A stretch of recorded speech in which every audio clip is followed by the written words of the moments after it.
Hey gang, welcome to Ozone Late Night. I am joined for this episode by somebody who at this point is a familiar face on the show, the host of Beyond Synth, Andy Last, and we're going to be talking about movies, video games, a little bit of capitalism, and a lot of AI. And I'm going to do something a little different for this episode because this one ran long, even for a late night show.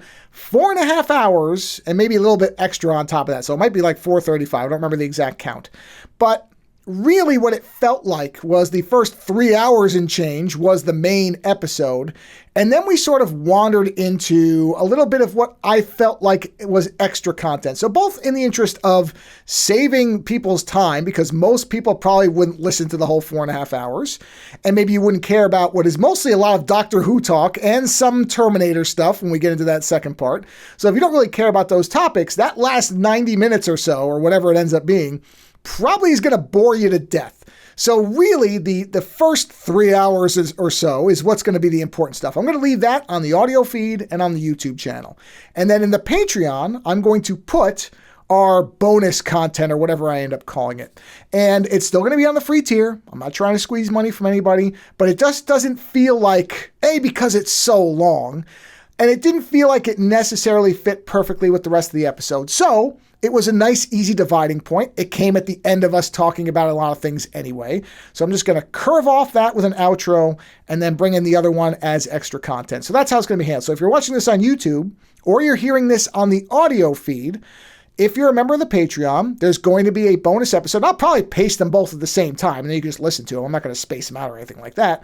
But that's where the rest of the conversation is, which again is really mostly Doctor Who and the Terminator. So if you're not interested in those things, or you're just sick of us after 3 hours, you can just go ahead and skip it. And again, free tier. You don't have to pay anything. It's going to be there, and you can listen whenever you want. And that's it. I just wanted to point that out because typically I don't do that. But on the other hand, most late nights don't go for 4.5 hours. So doing something a little different, but it's all going to be available. It's all still going to be free. It's just going to be in the Patreon. That extra segment is bonus content. Anyway, that's enough of a preamble. Let's get to the show. Hey, everybody. We're back for another late night, even though it's morning and afternoon, technically. And I am joined by a frequent guest on the show, although I think it's been 2 years since he was last on. Andy Last, the host of Beyond Synth, which you can find over at beyondsynth.com. And if I am correct, patreon.com/BeyondSynth if you'd like to support the show, which you should. I have that right? Yeah? Good. Yes, they should. Andy, give me money. Welcome back. Hello. It's been a while. I think it's been a couple years. How's things? How are you? I'm okay. How are you, Joe? Oh, I'm great, buddy. It's all. Hey, I'm in the most sane country in the world, man. There's nothing going on here. It's all great. Yeah. Yeah. But we won't get into politics. I got nothing to say about you and your stupid president. So. Nothing I haven't said myself, I'm sure. But don't worry. When we annex you, Fallout style, in a couple years, you'll have plenty to say, I'm sure. So, interesting thing about Canada that occurred to me last week. I really don't know why.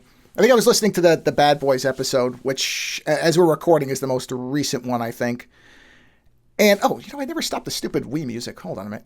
Shut that up. Okay, I like it. No, I like it, but I'm sure that would get some kind of strike if I just kept it going the whole time. I know how Nintendo is. But I don't know if this is a common thing. Depends, I guess, what people grew up with. But Canada equals the future for me. Every time I picture Canada, I think of a future city because so many of the sci-fi shows that I remember watching and the movies and everything, I know were filmed there. Filmed. So I sort of just have this Jetsons type association with Canada where I see what's the tower? Is that the CN Tower? What's the big needle tower? Yeah. I see that. CN. Yeah. And then just like silver buildings, like from the future. And I don't know why it never occurred to me that that's what I think of, but that's what I think of. Yeah. I don't know. I don't give this too much thought. I think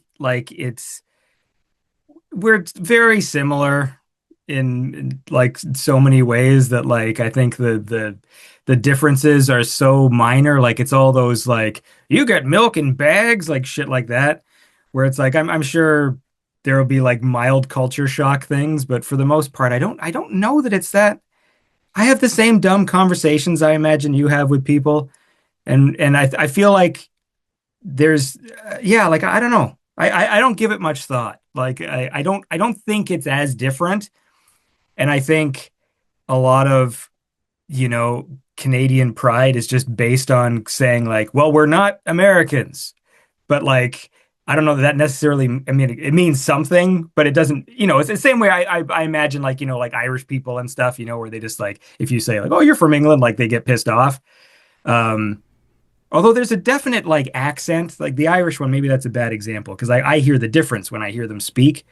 And I mean, I know Canadians, we have accent as well, but like, I don't know, it's not as extreme. I mean, I feel like within the States, you guys have a variety of crazy accents within the country itself, right? Like there's no American Oh accent. yeah, yeah. Because So I don't think I have an accent, and people will say I do, and I really don't feel. I certainly don't have the New York accent that a lot of New Yorkers do, where you can't possibly not know even what borough they're from. Like I'm not Rosie fucking Perez or anything, so it's like I can, but people hear it in California. People will say they sometimes they think I'm from Chicago, which is an odd one, but because I don't think I sound like I'm from Chicago, I kind of know that accent, and it's a little bit. I mean, Dennis Farina. If you ever want to hear it, listen to Dennis Farina talk in a movie. That's the Chicago accent. You'll get it right away. No, it was just a weird off thing because, and I don't know what even made me think about it, except that generally you kind of come up with pictures of different places from movies or entertainment if you've never been there, which is, particularly Americans tend to think that every place is somehow lesser than America, which is I will dumb. say But, like even our biggest cities, like Toronto, for example, where I know like they film lots of stuff there, and there's sort of like kind of like a genericness to it. But like I know when I went to New York, mind you, it was a long time ago, but I do remember feeling like, oh, this city's big. Like everything felt big. Like even the big buildings feel bigger than normal big buildings. Like when I'm in Toronto, there's big buildings, but I just felt like New York was like, you know, when you just like increase the size of like a map in a video game, you just like make everything just sort of all the assets just sort of go like that's what New York felt like to me. Like it just felt like, oh, this is a big place. And it is like population wise and stuff like that too. So yeah, I mean, like I get it. Like I feel like there, like when it comes to character, I think like Montreal has sort of more character, I would say, than like Toronto. I'm just like thinking of cities now and like what they, yeah, I don't know. I haven't given it enough thought to have anything clever to say. Um, there's nothing clever to it. It just occurred to me because, like I said, I generally I was listening to your show as I'm trying to get my steps in thing because I don't know I don't want to die in a year, so I'm trying to do some type of mild exercise, and I just had this thought drift across my head when I was thinking of like different places, and I thought, yeah, Canada is like a silver future city to me in well, I general, which would I know is say, not true, but it just that's what I yeah, think of. I think Vancouver more so, but only because it's a lot more modern. So like like that's a city where they've just been constantly like building new structures. And that's where a lot of And stuff is filmed, right? Like I know yeah, Vancouver is yeah. one of the So major. That's probably yeah, why. like Then that's why. yes. Okay. And so yeah, it just has that look of like sort of newness. Um and yeah, but I mean I haven't been there for a while. I don't go anywhere anymore. I live in a small town. It's raining. That's all I know. How do you like living in That's a it. small town? Do you enjoy it? Because you did live in a more city adjacent area for a while, right? Earlier Well, on, yeah, like or when am I wrong? like when I was in Toronto, I was in Toronto. Mind you, I was in like a nice neighborhood in Toronto called High Park, which I would not be able to move back to now because I'm assuming the second I left that place, they jacked the rent up like $1,000. Like on literally my exit was probably just like the landlord, like I get to, you know, so good for them. But I wouldn't be able to move back there. But it was nice, but it was like a residential kind of zone. It had a big park, and it was still within just a few subway stops of being like downtown Toronto, which was cool. And I like the proximity to stuff going on, but to be fair, most of my life is sitting in front of a computer. You know what I mean? I can do that anywhere. And like you know, once COVID hit, the live music stuff and I didn't even really do that much. So like as far as synthwave scene stuff was concerned, like yeah, I went to like a thing once a month. They would have like this. synthwave night at the barcade, and occasionally a show would come into town and I would go to it. But like my live music life started in my like mid 30s. I didn't used to go see live music at all. Like I had friends who they're all in the punk scene and stuff, so they're always putting on shows and there's like coffee houses and things and but it wasn't quite my music, but I would go to it just because that's at the time in the, late 90s, all my friends who were in bands were all just doing punk and loud stuff. So that's what it was. And so that's what I always associated with live music. And so it wasn't until I was like in my mid 30s with the synthwave scene that like I started seeing like music I liked. Because I never went to shows or did anything like that. And so like I experienced my first fucking ringing in my ears after a Dance with the Dead show when I was like 38 or so, you know what I mean? Or 37, like I was like, that's the first time I came back from a show and was like, what's with this weird buzzing in my ear that won't go away? Like, I know that's an experience probably kids have when they're in like their teens going to see like loud music, but I experienced it for the first time in my like mid 30s. And I was like so confused as a, like, now I understand it's because, ear, things are dying in your ear, right? Isn't that what that buzzing is? Oh, Like, I get that every so often. I hear that little noise go off, and I'm like, shit, there's another one, motherfucker. Yeah, and you sit there and go, yeah. what's the Like, critical mass where I'll stop being able to hear it? The other day, something, and this is just an aging thing, which is its own fun roller coaster. My left, Christ. My left ear just kind of lost the high end for about an hour. I just like it softened on just that side, and I went, is this now permanent? Like I had that in the car. I'm just sitting here going, do I now have to get used to this? Is this one of those things where I go to the doctor and they're like, yep, just check the box off. Your hearing's going to shit, because that's what is basically going to start happening.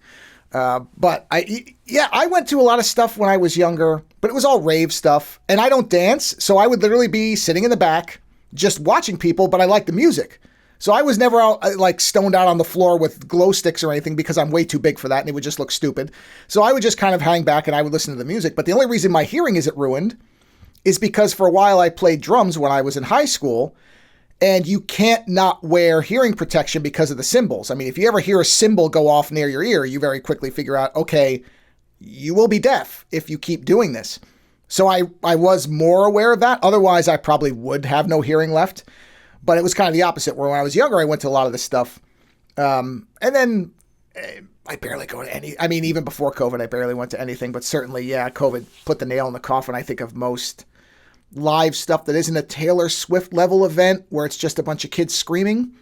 But I don't know that it's ever going to come back. I like a lot of things, like theaters, like everything else. I don't know if it's ever coming back to pre-COVID after that. It just doesn't. It was already on its way out, honestly, the theater thing. I can't it's tough. remember when I was to a theater. Yeah, I feel bad because there's all these things that like I simultaneously go, I should support, but then I start thinking, but I didn't like some of this stuff to begin with. Like even the movie theater. Like the movie theater has always been a coin toss of like, well, is this going to suck today? Are there going to be like annoying people? In the summertime, I saw Fantastic Four and I saw Superman. And like when I went to, so again, those are the two movies I saw. So of course, one of the experiences was this, like, again, 5 people were there with us. One dude just sniffling every like 5 seconds, to the point where I was just like, is this guy's head going to fucking cave in? Like, what is going on? And I'm not the kind of person who calls people out. And I'm just like, maybe this is a Tourette's thing, so I don't want to be rude. But then at the end of the day, I'm just like, this fucking ruined the movie again. Like every time I go, there's just this. And then, sometimes like the experience is okay. I went and saw Mario Brothers the other day, Super Mario Galaxy movie. And of course the movie's not good, but like it was a very respectful audience of kids that weren't annoying. And I was like surprised. I'm like, okay, because we went with the family. And I'm like, okay, like, I mean, again, now I feel like I've wasted my good experience on that movie. And then when I go see Mortal Kombat or some other thing, I'm going to be with the stupid, oh, that's Scorpion. Oh, here comes Sub-Zero, in the game. Those people who just like say what they're seeing and like Somebody's point gonna out have to the scream, characters. get over here. Yeah, we got it. They're going to do it in the movie. Shut up. I know. And like, usually it's kids. And like, I always expect that going into like stupid family movies, like, it's Yoshi. And honestly, like that didn't happen with Mario. And I was like really surprised. I'm like, oh, wow, good. And like one lady fucking dragged her kid out and I didn't even know the kid was being bad. But there was just like, okay, we are leaving. We are leaving. And I'm like, oh, this is awesome. So like the parents, like they did they did the awesome move, I wanted to be like, we should commend that lady, or like ask the theater who that lady was, because like she just, the second her kid was being a dick, she just fucking dragged him out and they left. I'm like, wicked. And that probably cost them like fucking $48. Like this, Well, the yeah, two that's parents the and the other kid to part. the movie. Yeah, because I mean, yeah, I mean, I was souring on the theater thing anyway because it's the same. What you're talking about is, and maybe people don't care. Maybe this is a difference thing. I don't know.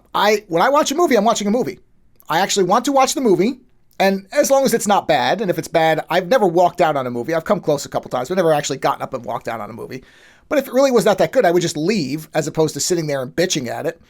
But when people was, and the cell phone thing is what I think killed it for me, because that was pre-COVID. You just saw lights all over the place, and it would just distract me because I'm like a squirrel. If I see a light, I look at it, and so I just got pulled out of whatever the movie was, and so I was, it was already on the way out for us anyway, and haven't been back since COVID. Because honestly, everything at home is fine. I have a good system. It's not a theater room or anything, but it's perfectly serviceable.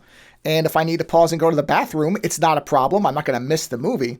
So yeah, I know what you mean about you feel bad because does that mean that the movie making experience changes? If directors don't feel like they're going to make a theater movie, do they put less effort? I don't know if any of that actually happens. I don't. Well, the problem, it's different. yeah, the problem too is that I only end up seeing the $1 billion movie. So like I'm not part of the solution here. Like I mean, like whenever I go see a movie, it's never like like it was a great movie that bombed or whatever. I go to the fucking $1 billion. Like I went and saw Super Mario Galaxy, right? What am I going to see this year? Okay, well the movies I'll see this year, because actually this year does have a few. This is like the first year in a while that actually has a bunch where I'm like, you know what? I think I will go see that. Now I'll go see Mortal Kombat. I don't think it's going to be good, but I will see it. Um, I'm predicting it will be fine. I'm kind of interested to see Street Fighter. I liked that first teaser better than the one that they just put out, the trailer. Just I don't like the music choice. I wish, like I will say this about the Mario Brothers Galaxy, like again, it's not really worth talking about. And like the first movie was like the most by committee thing I've ever seen in my life. I don't know, like when people throw around terms, they all talk about a movie like this is a whatever, like it's a commercial for this or whatever. Like they'll have ways of criticizing, and oftentimes people will say like this is a movie that was all just designed by studio notes or whatever.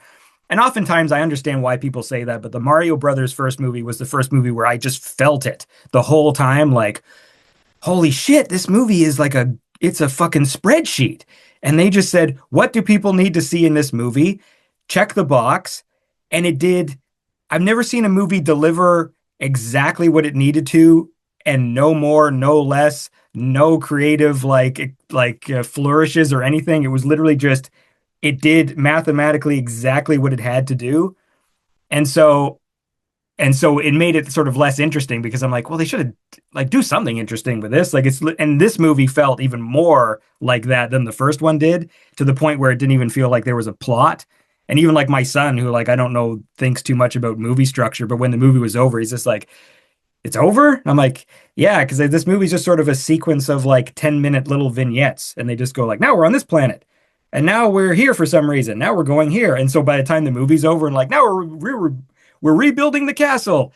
Then it just starts rolling credits, and it's like, well, this movie didn't build to anything. It was sort of like the way I felt with Rise of Skywalker, which I've only seen the once, like in the theater.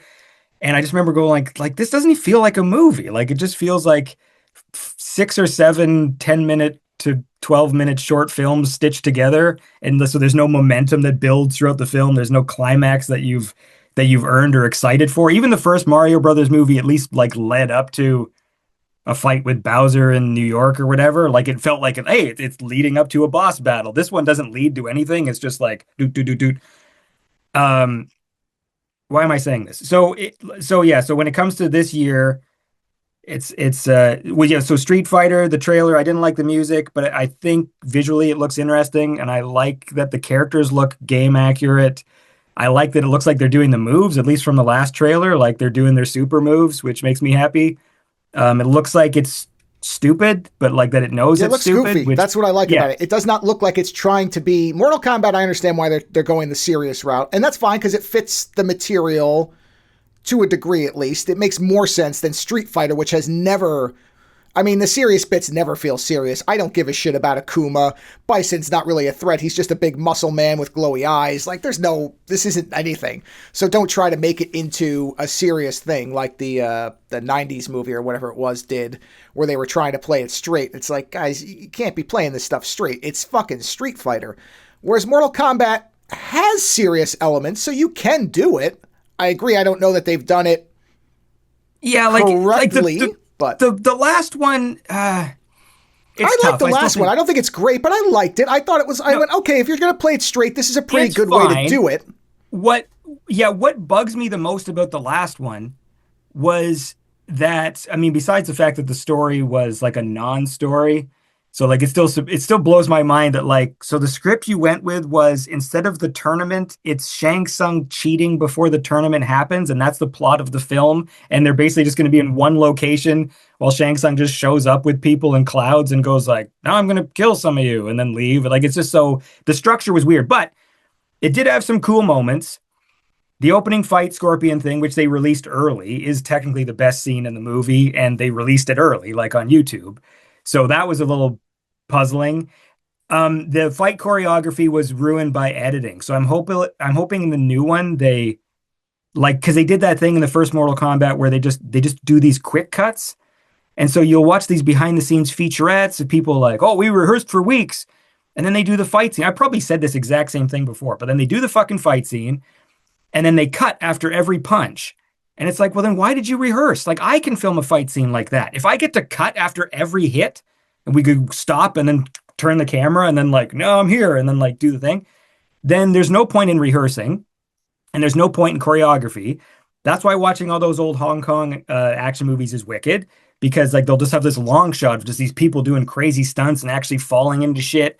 And it's really visceral, even though like the quality of the film is terrible and the sound effects editing is horrible and all this shit, but it's still captivating. And when I watch like the Mortal Kombat one, it's just disappointing because I'm like, so if you did all this work, like just show the fight scene in like a wide, or at least show us a few hits before you cut.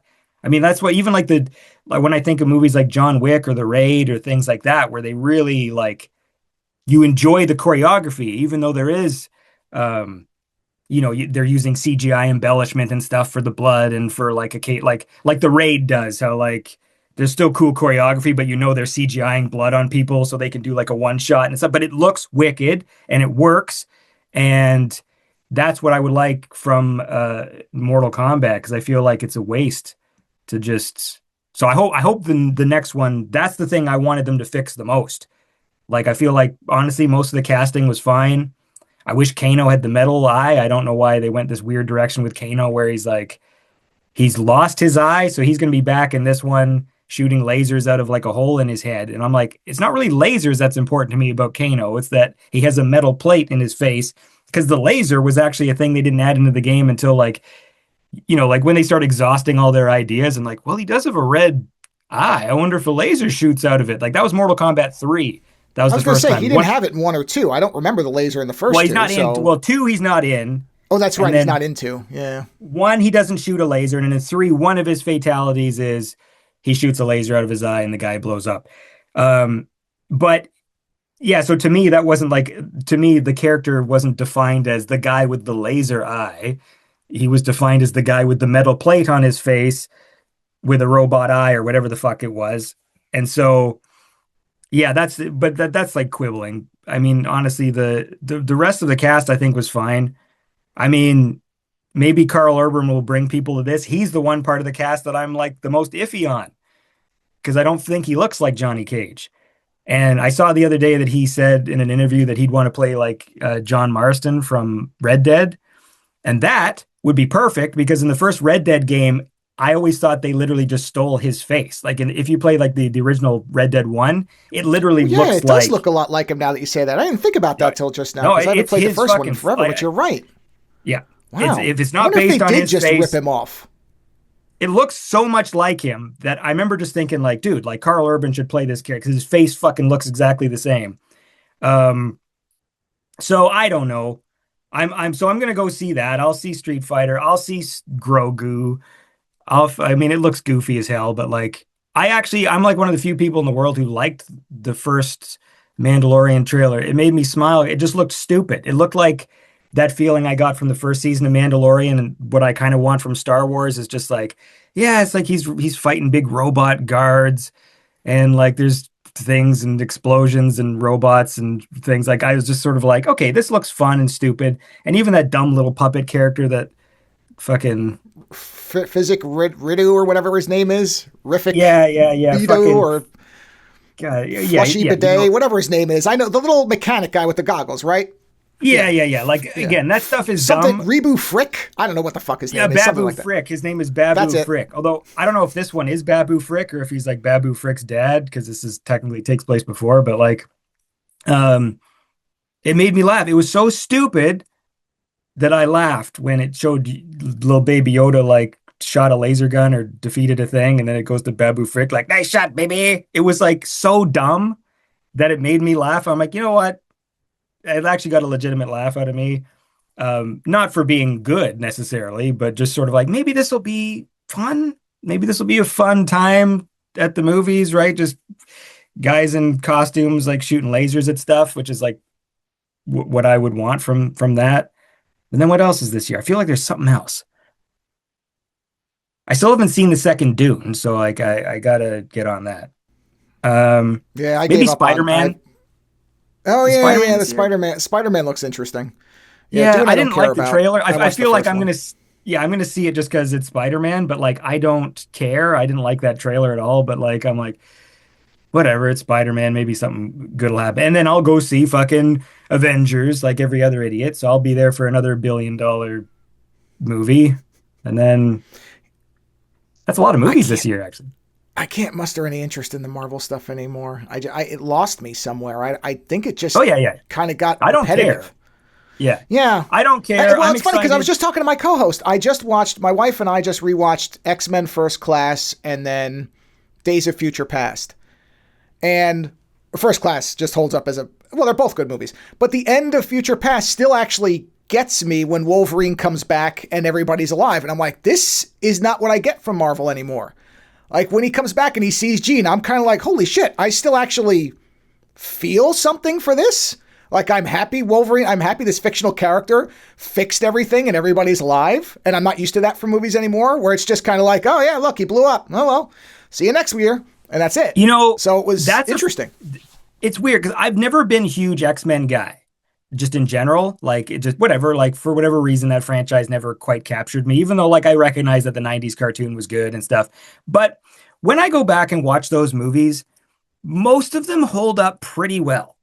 Like I think X-Men 1 at the time, when you go back and you look, and I think we were spoiled for good movies, like 80s and 90s and stuff, that there were some movies that I considered bad or like not great that I now look at and go, wait, no, this was okay. Like I used to feel that way about Die Hard 2, right? Because obviously Die Hard 1's great, Die Hard 3 is fun, and Die Hard 2, when there was only three of them, I always felt like, yeah, Die Hard 2, that one's no good, because the other ones are so good. Now I fucking love Die Hard 2. I recognize that it's pulling off things that modern, action movies are not getting me interested and excited for.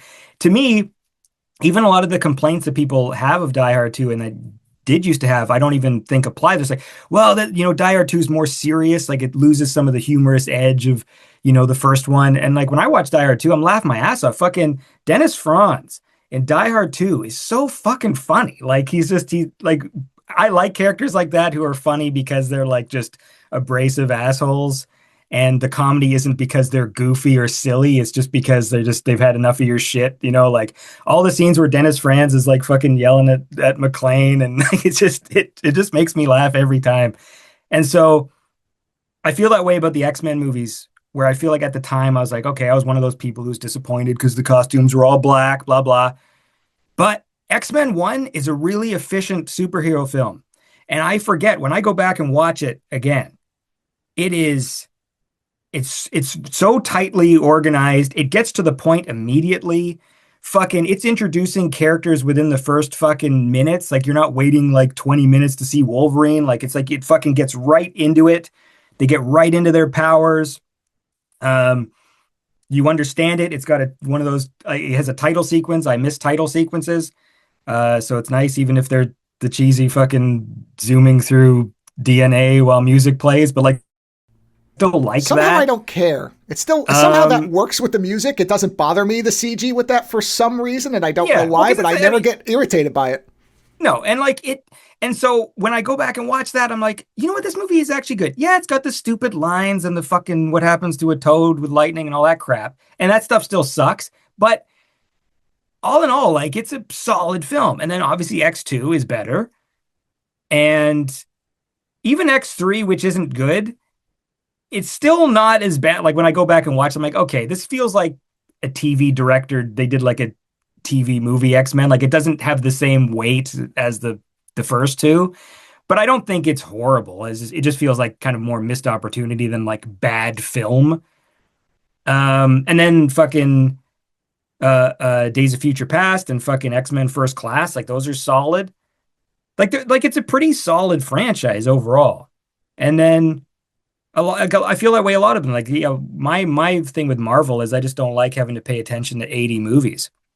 I don't like that every movie feels like it's not a standalone film, and that's why I still prefer watching like I'll always still hold the Sam Raimi Spider-Man's higher. Even and then Spider-Man 1, same thing. Goblin costume, silly, fucking Macy Gray, all the stuff that sucked about the first movie. But yet when I go back and watch it, it is a fucking well constructed. It's a like that first 40 minutes, the way that it's like parallel telling Spider-Man's origin and Doc and Green Goblins at the same time. It feels pacey. It's like every scene is telling a new part of his powers. Like that part I really like. I like every new moment. It's like, oh, this is the scene that explains how he sticks to things. This is the scene that explains how the webbing works. This is this.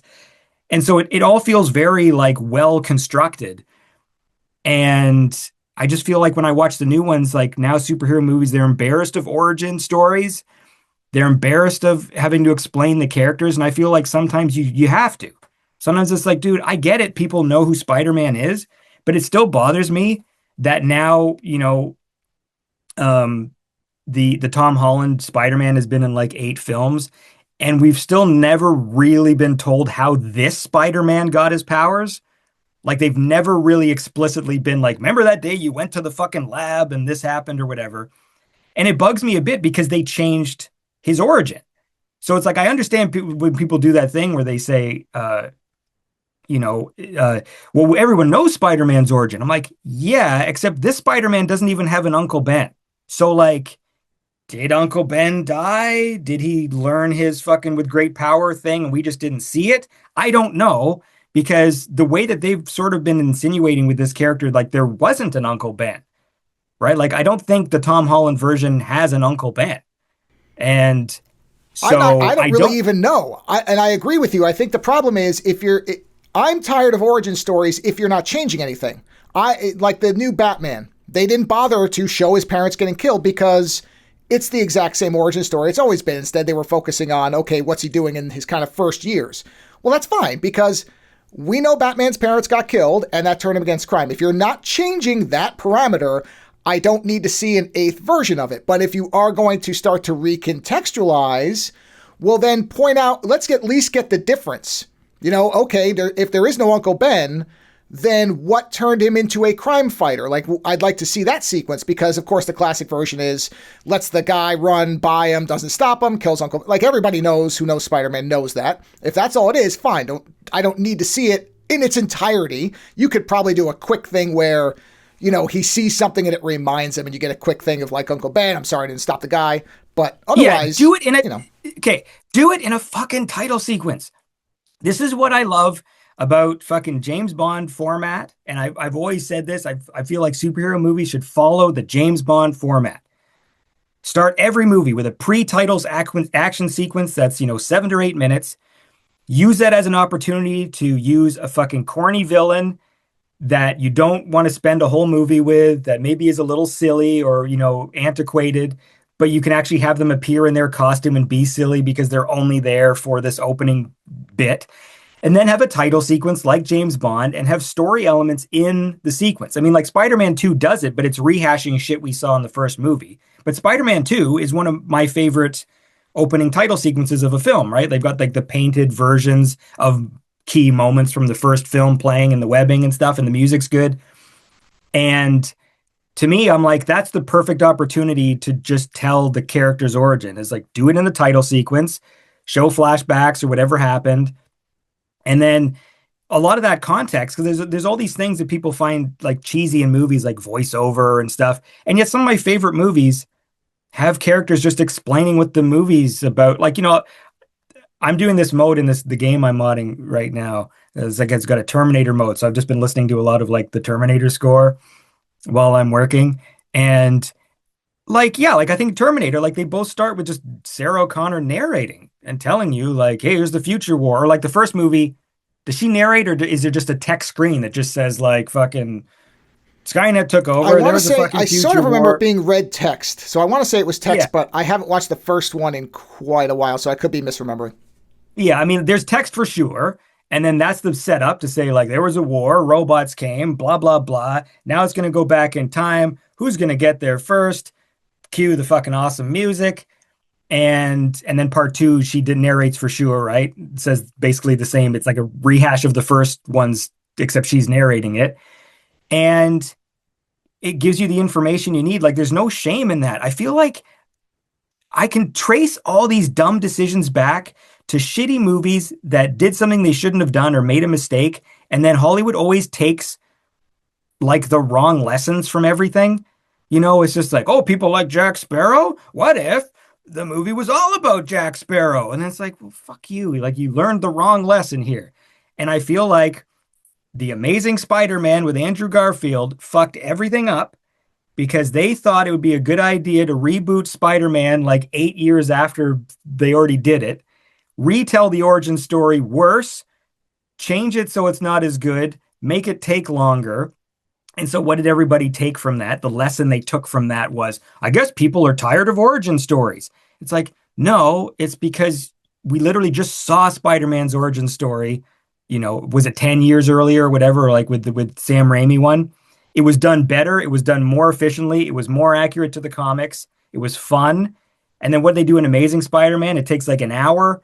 They just made everything muddied because they wanted to change it for the sake of changing it. So every single thing every single change they made in that movie to his origin was worse, less exciting, less interesting, didn't make sense in some cases, didn't highlight why the spider. And I know they were probably building to some dumbass thing in the third movie where they were going to reveal, but they never got to it, that his dad was secretly working for fucking some lab, and they probably injected the boy early on with some fucking serum, which then made it so when he got bitten by the Oscorp spider, it reacted with him specifically because his dad did something to his DNA when he was a kid. Like, I know that they were going to build to that, and that was going to be some shitty plot twist, Which is but they never fucking got to stupid. it. It's Yeah, so fucking now stupid. So now you're left with this movie where he just gets bit by a random spider at Oscorp and it gives him superpowers. And it's like, so could anyone have walked in that room? Like anyone could have walked in and got bit? What about any of the people who actually worked in that fucking spider lab? None of them have ever been bitten? Like, so obviously that was a plot hole that was going to be the thing, right? He's special because whatever. So that soured people on Origins. And then all these other movies came out where I feel like, and then Batman Begins told it in an interesting way by doing the cut back and forth. And to be fair, like Batman Begins did expand on the origin we never saw in the movies, right? Like they never explained really why Michael Keaton was Batman. So it's fine. And I think Batman Begins is good. And I think they did a good job of fleshing out like, oh yeah, he trained with ninjas and he did this and that. That's fine. And then they tried to pull that thing with Man of Steel. And I feel like it didn't work in Man of Steel. I've said this before. It bugs me that story I think could have been told chronologically and it would have been more impactful and emotional, because seeing Superman do super heroic things in the future, then cutting to a flashback of him not saving his dad in a fucking tornado is so stupid because we've seen him do super things up till this point. So it's like, it makes it doubly like super run and save your fucking dad. Man Fuck of Steel off. was it was unsalvageable because they just fundamentally did not understand how Superman works. The whole thing where the dad says you shouldn't have saved the bus full of kids because they might have known you were a super person is the stupidest thing you could put in a Superman movie that I can think of. And right there, that movie, I was like, this movie's dead on the vine. And I don't even know if I finished that one when I watched it because I'm like, this is fucking horseshit. What are you talking about? You don't save the kids. I don't like, the thing is, I think that movie's okay. But my biggest gripe is that structured story thing, which I know they were just doing because Batman Begins did it. And my problem was, because I thought the trailer was great. And I think the same thing, they took the lesson from Amazing Spider-Man. People don't like origin stories anymore. But I'm like, you've literally changed the way people imagine Krypton, right? People always think of it as some weird ice planet with like fucking diamonds and shit coming out of it. And they made it that weird, like kind of nanotech fucking whatever, like the way it looked. And so it felt very different. And I feel like the last time we had seen Superman's origin story was 1977, which was like decades before people watching this movie now are even born. And so I feel like the Spider-Man rule didn't apply. I feel like they could have just told a straightforward story. I went back a few months ago and watched the animated series because I never watched it really when I was young. I liked Batman. And so when Superman came out with like similar animation, I was kind of like, I'm not into this Superman thing. So I went back and they did a good job of telling the origin. They do it over like 3 episodes. And I thought it was affecting and worked. And like, I don't mind seeing the origin again if, I don't know, I feel like, again, the lessons people are learning are all wrong. It's like origin stories are fine if A, we don't know who the fucking character is. So please tell me why they have their powers. Often that part of the movie is fun. Like I think the first part of Spider-Man is like, it's fun. Like the Sam Raimi one where he's discovering his powers, but also because that was the first cinematic Spider-Man. So these things needed to be addressed and explained. But I think that stuff's fine. Like I think that's one of the things I felt a little weird about with the Fantastic Four movie was I was like, this movie's okay, but we don't know the Fantastic Four properly. This is like a different version. This doesn't connect with the Fox version, which sucked. So like people don't really think about that. So I mean, I feel like they could have at least, they sort of did like a quick thing at the beginning where there's like news footage and stuff and narration. And I just go like, just do a classic title sequence again. A nice fucking 4-minute sequence and show everything you need to show. Tells us everything we need to know about the characters. And then you don't complain that it's a cheesy flashback or exposition because it's the title sequence. You're allowed to do it. Like that's, I don't know. Sorry. Well, no, I think, and Fantastic Four is a good example. That's where I agree. Most people don't know those characters. You could spend an hour doing that origin in that movie because I think what's interesting about, because most superhero movies are one character, right? So they're setting up one character. So you can do it a lot more quickly because you basically have the origin of the character and it's one person. Whereas the Fantastic Four and Doctor Doom, depending on how you're going to do it, you're setting up 4 to 5 people. So you want to have a good amount of time before anything happens to understand their characters and then how the transformation changes those characteristics or incorporates it. That's where a long origin makes sense because I agree with you. Most people have no idea what the Fantastic Four are. So that gives you the room. That's where you do want an origin to set them up and then have the transformation, have them adjust to it, and now the threat arrives. And that's your setup. So that's a good one. If it's not and even Blade, who most people didn't know who Blade was, that origin's done really quickly, but really well, where you see the opening where the mother's bitten and you don't really know what's going on. Then Whistler kind of explains it later. And even there, that was just one character, but that was, nobody knew the character and they still managed to do it really well through 2 short sequences. It wasn't an hour long, but it was, okay, the opening, which is great. And then Whistler sitting there telling the doctor, oh yeah, I found him and my family was dead. Like all that is really good. So you can do it either way. And you should do it, I agree, when the character is an unknown.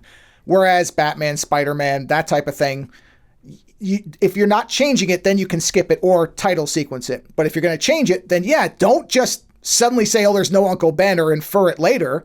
Because people have seen that version and they think because you didn't do an origin, that's the version. So now you're throwing those people for a loop.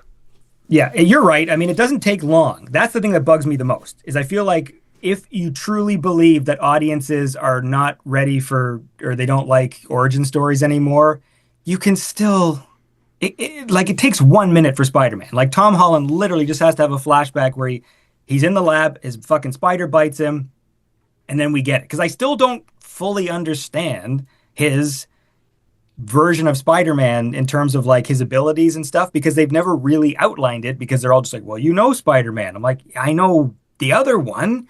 And, like I mean, I know too much about the Andrew Garfield one, and like it's not very good. Going back to X-Men, think about that. Think about this is why when I think about X-Men and how good the first one is like they introduced like a bunch of characters. And I never felt like I don't get it. I feel like it was very clearly defined. I understood what their powers were, and they did it all in a movie that wasn't fucking 3 hours long, like all the stupid movies now that Well, like take way too the long. X-Men has an advantage because the whole mutant thing means that nobody has a consistent power. So you really don't have to set up. You could just show them doing their power and, oh, they're a mutant and they control the weather. That's Storm. Got it. That's easier than something like Spider-Man where his powers are singular. There's Venom, obviously, and they imitate the powers, but it's not really the same thing. But it's easy with it's tougher with something where it's a singular character because you have to set up why they're unique. Whereas the X-Men, that's the beauty of that whole concept is, oh, they're just mutants and they can be anything. So anybody can just show up and suddenly their head turns into a hammer and they're fucking putting a house together. And, oh, it's Hammerhead. Got it. All right. Next mutant, please. And you just roll them out. And it's a nice, what makes that versatile is you can have an X-Men movie where the characters could change every movie and it wouldn't really matter as long as they're wearing an outfit that has an X somewhere on it and they have powers. And you just be like, okay, because in the comics at one point they split them because I was into the X-Men in like the 90s and the 80s. They split them into two teams and they just had different groups doing different things in different comics. You could do the same thing in a movie. Where the gold team is in this movie, and then what was the other one? The blue team, I think, was the other. Cyclops was in charge of one, and Storm was in charge of the other. And I fucking hate Cyclops, so I always like Storm's team better anyway. So you could do it that way, where you could split them. But that's where the X-Men, like I said, has an advantage. But they're going to redo Wolverine. You already know that because he's too goddamn popular. Whereas I don't really think you need Wolverine. One of the things I liked about First Class is the only time you see Wolverine is when he tells him to fuck off, and that's it. He's out of the movie. It's a nice little kind of, oh, look, there's Hugh Jackman. Oh, he's still an angry guy, cute, and he's done. Out. And then they went on with other people who, honestly, were more interesting because you didn't know them. So I hope they won't take that lesson. Like you said, they're going to go with, oh, everybody loves Wolverine. We need another Wolverine. Well, but what I'd they're like to going see to do, them flex a little bit. what they're going to do, because like we're in a period of like safety now. And in terms of like, I feel like there's whatever risks these companies were taking before when people accuse them of not taking risks, it's like double now. Like what we are going to see in this fucking new movie when they bring out the Avenger and the X-Men is we are going to see comic accurate costumes. That is going to be like the big addition, which will make people happy. But I think that's going to be basically what they add to this. Well, they already showed that in the Doomsday trailer. Cyclops is wearing the comic or the cartoon outfit, which is a good outfit, but still, that's a check mark right there. Oh, 90s, and that's we it. got Like, it. I think that's all. And to be fair, shit like that does make me happy. It's pretty lame. Like, because when I saw not Daredevil, fucking who's the fucking who in the red costume? He swears a lot. Deadpool. Jesus. Deadpool. Yeah, the Deadpool movie. Yeah, like at the end where they do the huge build up, then like Hugh Jackman fucking pulls the cowl down and he's got the costume. And like it's corny as hell, but like it made me smile. I'm like, all right, they finally did it. And that was nice. I think like my concern, I haven't cared about Marvel for a long time. I didn't even really love Endgame, to be honest. I thought Infinity War was awesome. That was fun. Like it was just fucking 2.5 hours of awesome superhero team ups and fights and stuff. And I was like, this is awesome. And then part 3 felt like kind of a downer and it took too long to get started. And I'm not satisfied with like the whole time they're just fighting another version of Thanos, which isn't the one that was the big threat from the first one because he gets killed in like the first 15 minutes of Endgame. And so I don't like that stuff because I think about all that shit. And it removes the drama when it's like, oh, there's this big fight at the end. I'm like, yeah, but they already killed the Thanos that was a problem. This is just some alternate Thanos who's kind of like, well, I guess I'm attacking now from the past or whatever. I'm like, what? Like, this sucks. So I think that This new one has the potential to be fun, but I'm not like excited, but I am interested just because I've been so out of the Marvel loop. I'm out of all the loops. I don't care. Like it's just I want to care, but all the things I used to care about have been just junk for for so long. And I feel bad. I feel bad, but the same way about the theater thing. I feel bad when I watch stupid like fucking anti-woke YouTubers and these people bitching about stuff because I'm sitting there just like, oh, I don't like their shitty negative outlook on the world, but I'm also agreeing. I'm like, but the movie did suck. Like, like there's so many of these things. It's and that's a battle I've always had too, because I almost feel like I don't want to talk about some of the stuff I think sucks because if it like is one of those like Target movies where it's like this sucks because a lady's in it or whatever. So I don't want to hop on and also Well, be like, yes, no, this but movie sucks. you can't. No, that's you say whatever you say because if we can't have nuance anymore, forget it. The whole fucking thing's done. You might as well just blow the planet in half. There has to be a way to say I didn't like the female Ghostbusters, not because they were women, but because they just decided to ignore the original Ghostbusters, but have them show up, which is my biggest problem with it. I couldn't give a shit less if the Ghostbusters wear bras or not. It's the fact that you brought all the old guys back in non-Ghostbuster roles. Why bring them back? It's only going to piss people off. Why not just Yeah, make it a sequel where it's this is what women? again, it's another thing where I think they take the wrong lessons from these mistakes. Like I to be fair, like in the past while these years, like there have been a lot of misfire, just decisions, and I think we talked about this on the last Bad Boys, although not in any sort of based on your question, about the games industry, um, the implosion of the games industry. And I feel like the movies and games are the same thing. I feel like companies have been making these weird decisions where you're just sort of like, who is this for? Like, why was this project greenlit? Like, you must see the past like fucking 2 to 3 years. The feeling online about live service games is people don't like them. They are mad that you are spending this money on live service games. They do not want to play them. If they are going to play them, they are going to play the one they are already addicted to and already in the ecosystem of, right?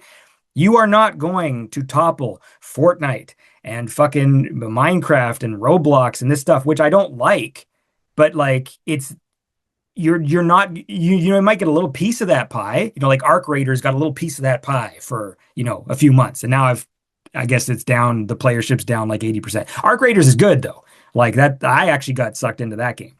But the point is, it's like they see this money and it's like they're just making these bad bets. And you must see online the sentiment about this. Like people are calling these failures before they happen, and there's like it's no surprise when it fails. Like the company will release their thing. Like I mean, like think about the last, I don't know, last like 4 or 5 months, how many like these high profile live service games get launched instantly. Everyone's just like, what the fuck is this? And then a month later they close the servers. Like it's not just High Guard or whatever the fuck. Like there's lots of games like that. And I mean, I feel bad because if they've been in development for 3 years, maybe they just didn't predict where the industry would be in 3 years. But knowing how these big AAA companies will just restructure things. Like I had a buddy who used to work at Ubisoft and he used to tell me all the time, like, yeah, I was on, like, we were going to make a Prince of Persia sequel and he's working on it for a year, like doing animations or whatever. And then like a year into it, they're just like, yeah, it's not Prince of Persia anymore. We're moving you to Rainbow Six. Like all the money that's wasted in these big things because of whatever mismanagement or there's no proper leadership or there's no proper guiding hand. And what happens? You've got a whole like fucking staff of like, 25 people working on a game concept that like a year and a half later, you're like, yeah, we're not doing that. It's like, okay, so you just spent like all this salary on all these things and then just pivoted. So knowing that happens behind the scenes, like how many projects, like, even like big franchises that you'd be like, oh, wow, like Ubisoft's working on another fucking Prince of Persia, only to find out that it never reached, like, it never got press release or anything. Like it was a conceptual thing and never happened. And then knowing that and then seeing companies going like full speed ahead, looking at the online sentiment, just going like, well, I can't wait to launch our game in a month, even though the reaction online is everybody hates us and we haven't even fucking released anything yet. And then to just then release it, and then it releases exactly what you would think. Like, yeah, we hate it. Okay, cool. And then Well, what's I the think it's the lesson? same problem. It's the same problem with movies where it's the people at the top are only concerned with, well, what's monetizable, right? So in literally like your idea of the spreadsheet, it's the spreadsheet idea. Well, what last 4 movies made the most money? And to be fair, some of that problem is the consumer because people buy shit and then complain about it. Well, then don't fucking buy it. If you knew you weren't going to like it, why'd you buy it just to go online and rant about it? Well, we know why, because they want to go online and rant about it. But the reality is, most people know, or should know by now, don't pre-order any games because guaranteed the day it comes out, it's going to have a patch that's bigger than your fucking hard drive just to stop it from crashing every 22 minutes.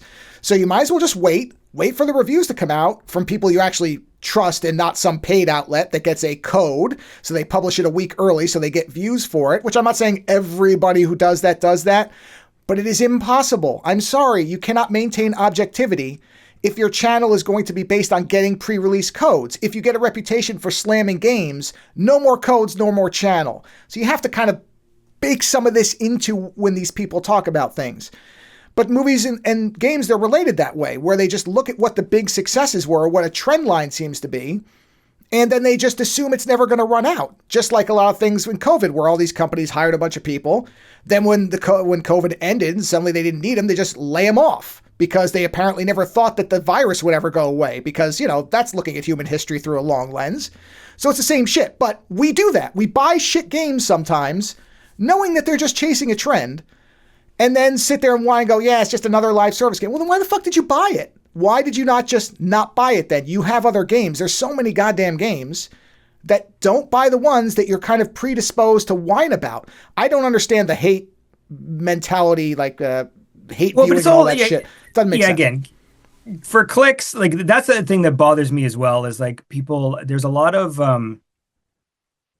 like it's why I'm not huge into memes. I don't like the when people borrow other people's sentences and don't have like an opinion. Like I'm fine if people don't like something and they want to express their dislike of it. What bothers me is when they use the same sentences as other people, when they clearly like, I have to post a thing. My thing is all about how I complain about stuff. So what's everybody else saying about this thing? And I'm going to say what they said. And like people are talking in like the same sound bites. And that drives me nuts. Like I have seen people send me GoldenEye memes all the time, obviously. And pretty much GoldenEye memes, there are 3. And one of them is, oh, isn't the pause music really cool, right? And there have been so many iterations of the pause music in GoldenEye is cool memes. And I agree, it is cool. I've loved it for 30 years, ever since I bought the game, right? So I'm not like disagreeing with the sentiment. But when I see somebody else post and they use even the same wording, like it's like some new person who's bopping along to the GoldenEye menu theme. And then the text is like, this has no business going this hard. And it's always that sentence. This has no business going this hard. And I see somebody else, I'm like, dude, if you like the music, fine. Use a different sentence. Like, so people are just stealing other people's shit. And in the AI era now, we see it even more where, because I'm not an anti-AI guy. I've seen some very interesting things, people able to express weird ideas that like I feel like only AI could accomplish. The problem is that then anybody else can steal your shit, do the exact same thing in a way that couldn't be done before. People have always stolen people's stuff. And to me, it's like anti-creative. So it has always bothered me. Like someone posts a cool, I'm going to do a whole account where I make plasticine people do skateboard tricks. And then it gets huge. And so all of a sudden there's a whole bunch of accounts that pop up with someone doing the same. Like, really? Like, you couldn't get your own fucking idea? You couldn't iterate on this in some way? You just copied that person's thing? And now with AI, someone does like like, hey, it's Bigfoot, but he's doing a vlog, right? And it looks photoreal. And he's like doing, and I think honestly, that's a funny idea.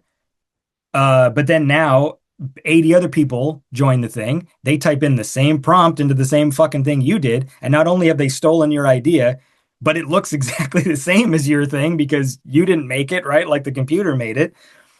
And so So anytime I see something, even if it's like remotely interesting, I'm always just laughing. My wife was showing me stupid memes of animals getting haircuts.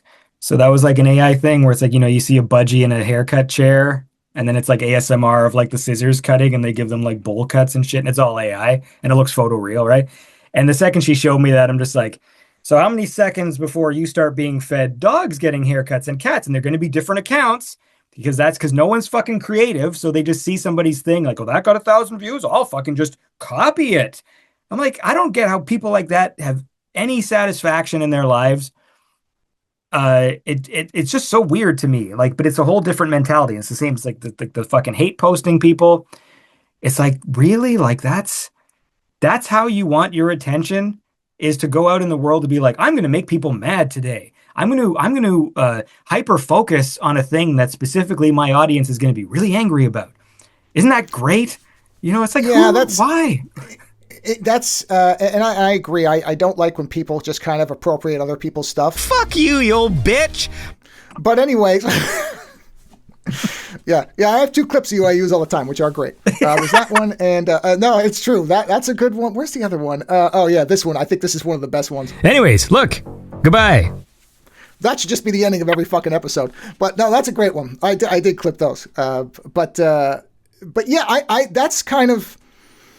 That is because I started off very 50-50 on AI. Like when it really started getting big and everybody was talking about it, which of course now everybody does because nobody can ever shut up about it because it's everywhere. I was like, okay, I think when you're talking about non-creative applications, this is amazing stuff. Like when this... Well, dude, I will say this. Like what I've been doing for the past like month has been so invigorating to me. I haven't really, again, my episodes are behind, so I haven't talked about it too much. But I got into using agentic AI for coding. It is so powerful that to not use it is stupid. I don't want to be like a fucking AI evangelist because I know it's a difficult topic. But when it comes to coding, I have been literally for a month, I'm making my own fucking plugins and extensions in fucking video. Like I'm trying to find ways to be actually useful. But then the fun part is I have the source code because the thing that's been very exciting to me lately is these N64 PC decompilations. But people put the source code on GitHub. So you get the fucking source code, get some agentic AI going, and then now I have like an AI that's running in the folder with all the source code. And I have been modifying Perfect Dark. I'm adding fucking game modes. So I'm not just doing, like I did a little silly video I posted on Instagram, which was just my face on a character, right? So I made like so I'm in the game now. I'm a character in the game. But that's easy stuff. That's texture replacement. I'm making full-on game modes that have like their own structure and like point systems and stuff. I'm making a mode right now, which is called Terminator mode. And in it, it's all multiplayer based because GoldenEye Perfect Dark is like the multiplayer is where I spent most of my time. So I'm not doing any story based stuff. It's all adding options and layers to the multiplayer mode. Because what I always loved about Perfect Dark was that it had a ton of options and you didn't have to use them, but if you wanted to, you could. So I'm adding things like more effects for, like I've got like tile damage now. So when you shoot the floor, the texture of the tile actually switches to like a cracked tile. So it stays for the whole round because bullet holes and stuff fade away. There's always in video game, there'll be like a pool of, you can only have 50 bullet holes at a time before they start to dissolve, right? Because it wastes memory. But since GoldenEye is pretty primitive in terms of like the actual textures in a map, like you'll go into a map and like those be like one wall is just a blurry wall texture. And the tiles are just really simple little squares. So I'm going in, doing the art. So I'm in Photoshop making high resolution textures. And then I'm making it so I did like this texture swap thing. So now when you shoot the floors, the tiles will crack. There'll be like a little puff of smoke animation that I'm doing. I added more like blood hits to the game and stuff and sound effects. I put in my own sound effects into the game. I've got guns now that have like different alternate functions because I can like control how fast they shoot, the sound effect they make, how powerful they are, stuff like that. So I can rework the weapons that are already in the game to be like, I want this pistol to make this sound effect. And I'm making the sound effect, importing it into the game. And this Terminator mode, it's like, and this has been so energizing. I've been fucking so excited about this because I'm finally I always talk about this on the show. I want to be rich so I can hire nerds to execute my ideas. And now I got the fucking most amazing coder in the world living inside the folder, who I still talk to. Like, you still type to them like a chatbot in terminal, like in a terminal window. But it's like actually doing all the code stuff. And so in Terminator mode, there's like a bot that runs around who's the Terminator, and he's killing off like Sims in the map. And then you have to kill the Terminator before he kills all the other characters. Except I've made the Terminator look like Arnold, so I've got the skin. I mean, they're still GoldenEye, right? So they got like square heads, but it's like it's Arnold with like the full costume. And I got it so if you get him down to 25% health, he blows up, and then he's an endoskeleton. And then the way like and then you get like a star for completing it on every map or whatever. And then it plays the Terminator music. And then I'm going to be importing like audio samples and stuff because I want the game to be totally reskinned. It's not going to be Perfect Dark. It's going to be action heroes of the 80s and 90s. And so like all the characters will be like fucking Chuck Norris and Terminator and, you know, like Stallone and all that shit. And then the bad guys, the way I always wanted them, which drives me nuts, that like you have this genre of first person shooter, and yet there is like no first person shooters that are based on action movies. It's something I've been fucking bitching about for like 25 years. How can you have a genre of game where the whole game is just a fucking gun in the screen and you're shooting people, and yet there is no Commando game, there's no fucking Rambo, there's no fucking Die Hard, like all these things. To be fair, there was a Die Hard one on GameCube. It sucked. It got poorly reviewed. Nobody liked it. But again, that was 2002 or whatever. Whenever I bring this up, people have the same answers for me that do not apply. What about Max Payne? What about it? It's not a first-person shooter. Last Max Payne game came out fucking 20 years ago. The Stranglehold, the John Woo game. Great. Not a first-person shooter 20 years ago, right? Same thing. And yet, so to me, it's like it's been this no-brainer, and there's sort of like this weird industry thing. Just like I say, when they take these weird lessons from stuff where it's just like, well, Call of Duty's popular, so now if you like first-person shooters, I hope you like Army Men.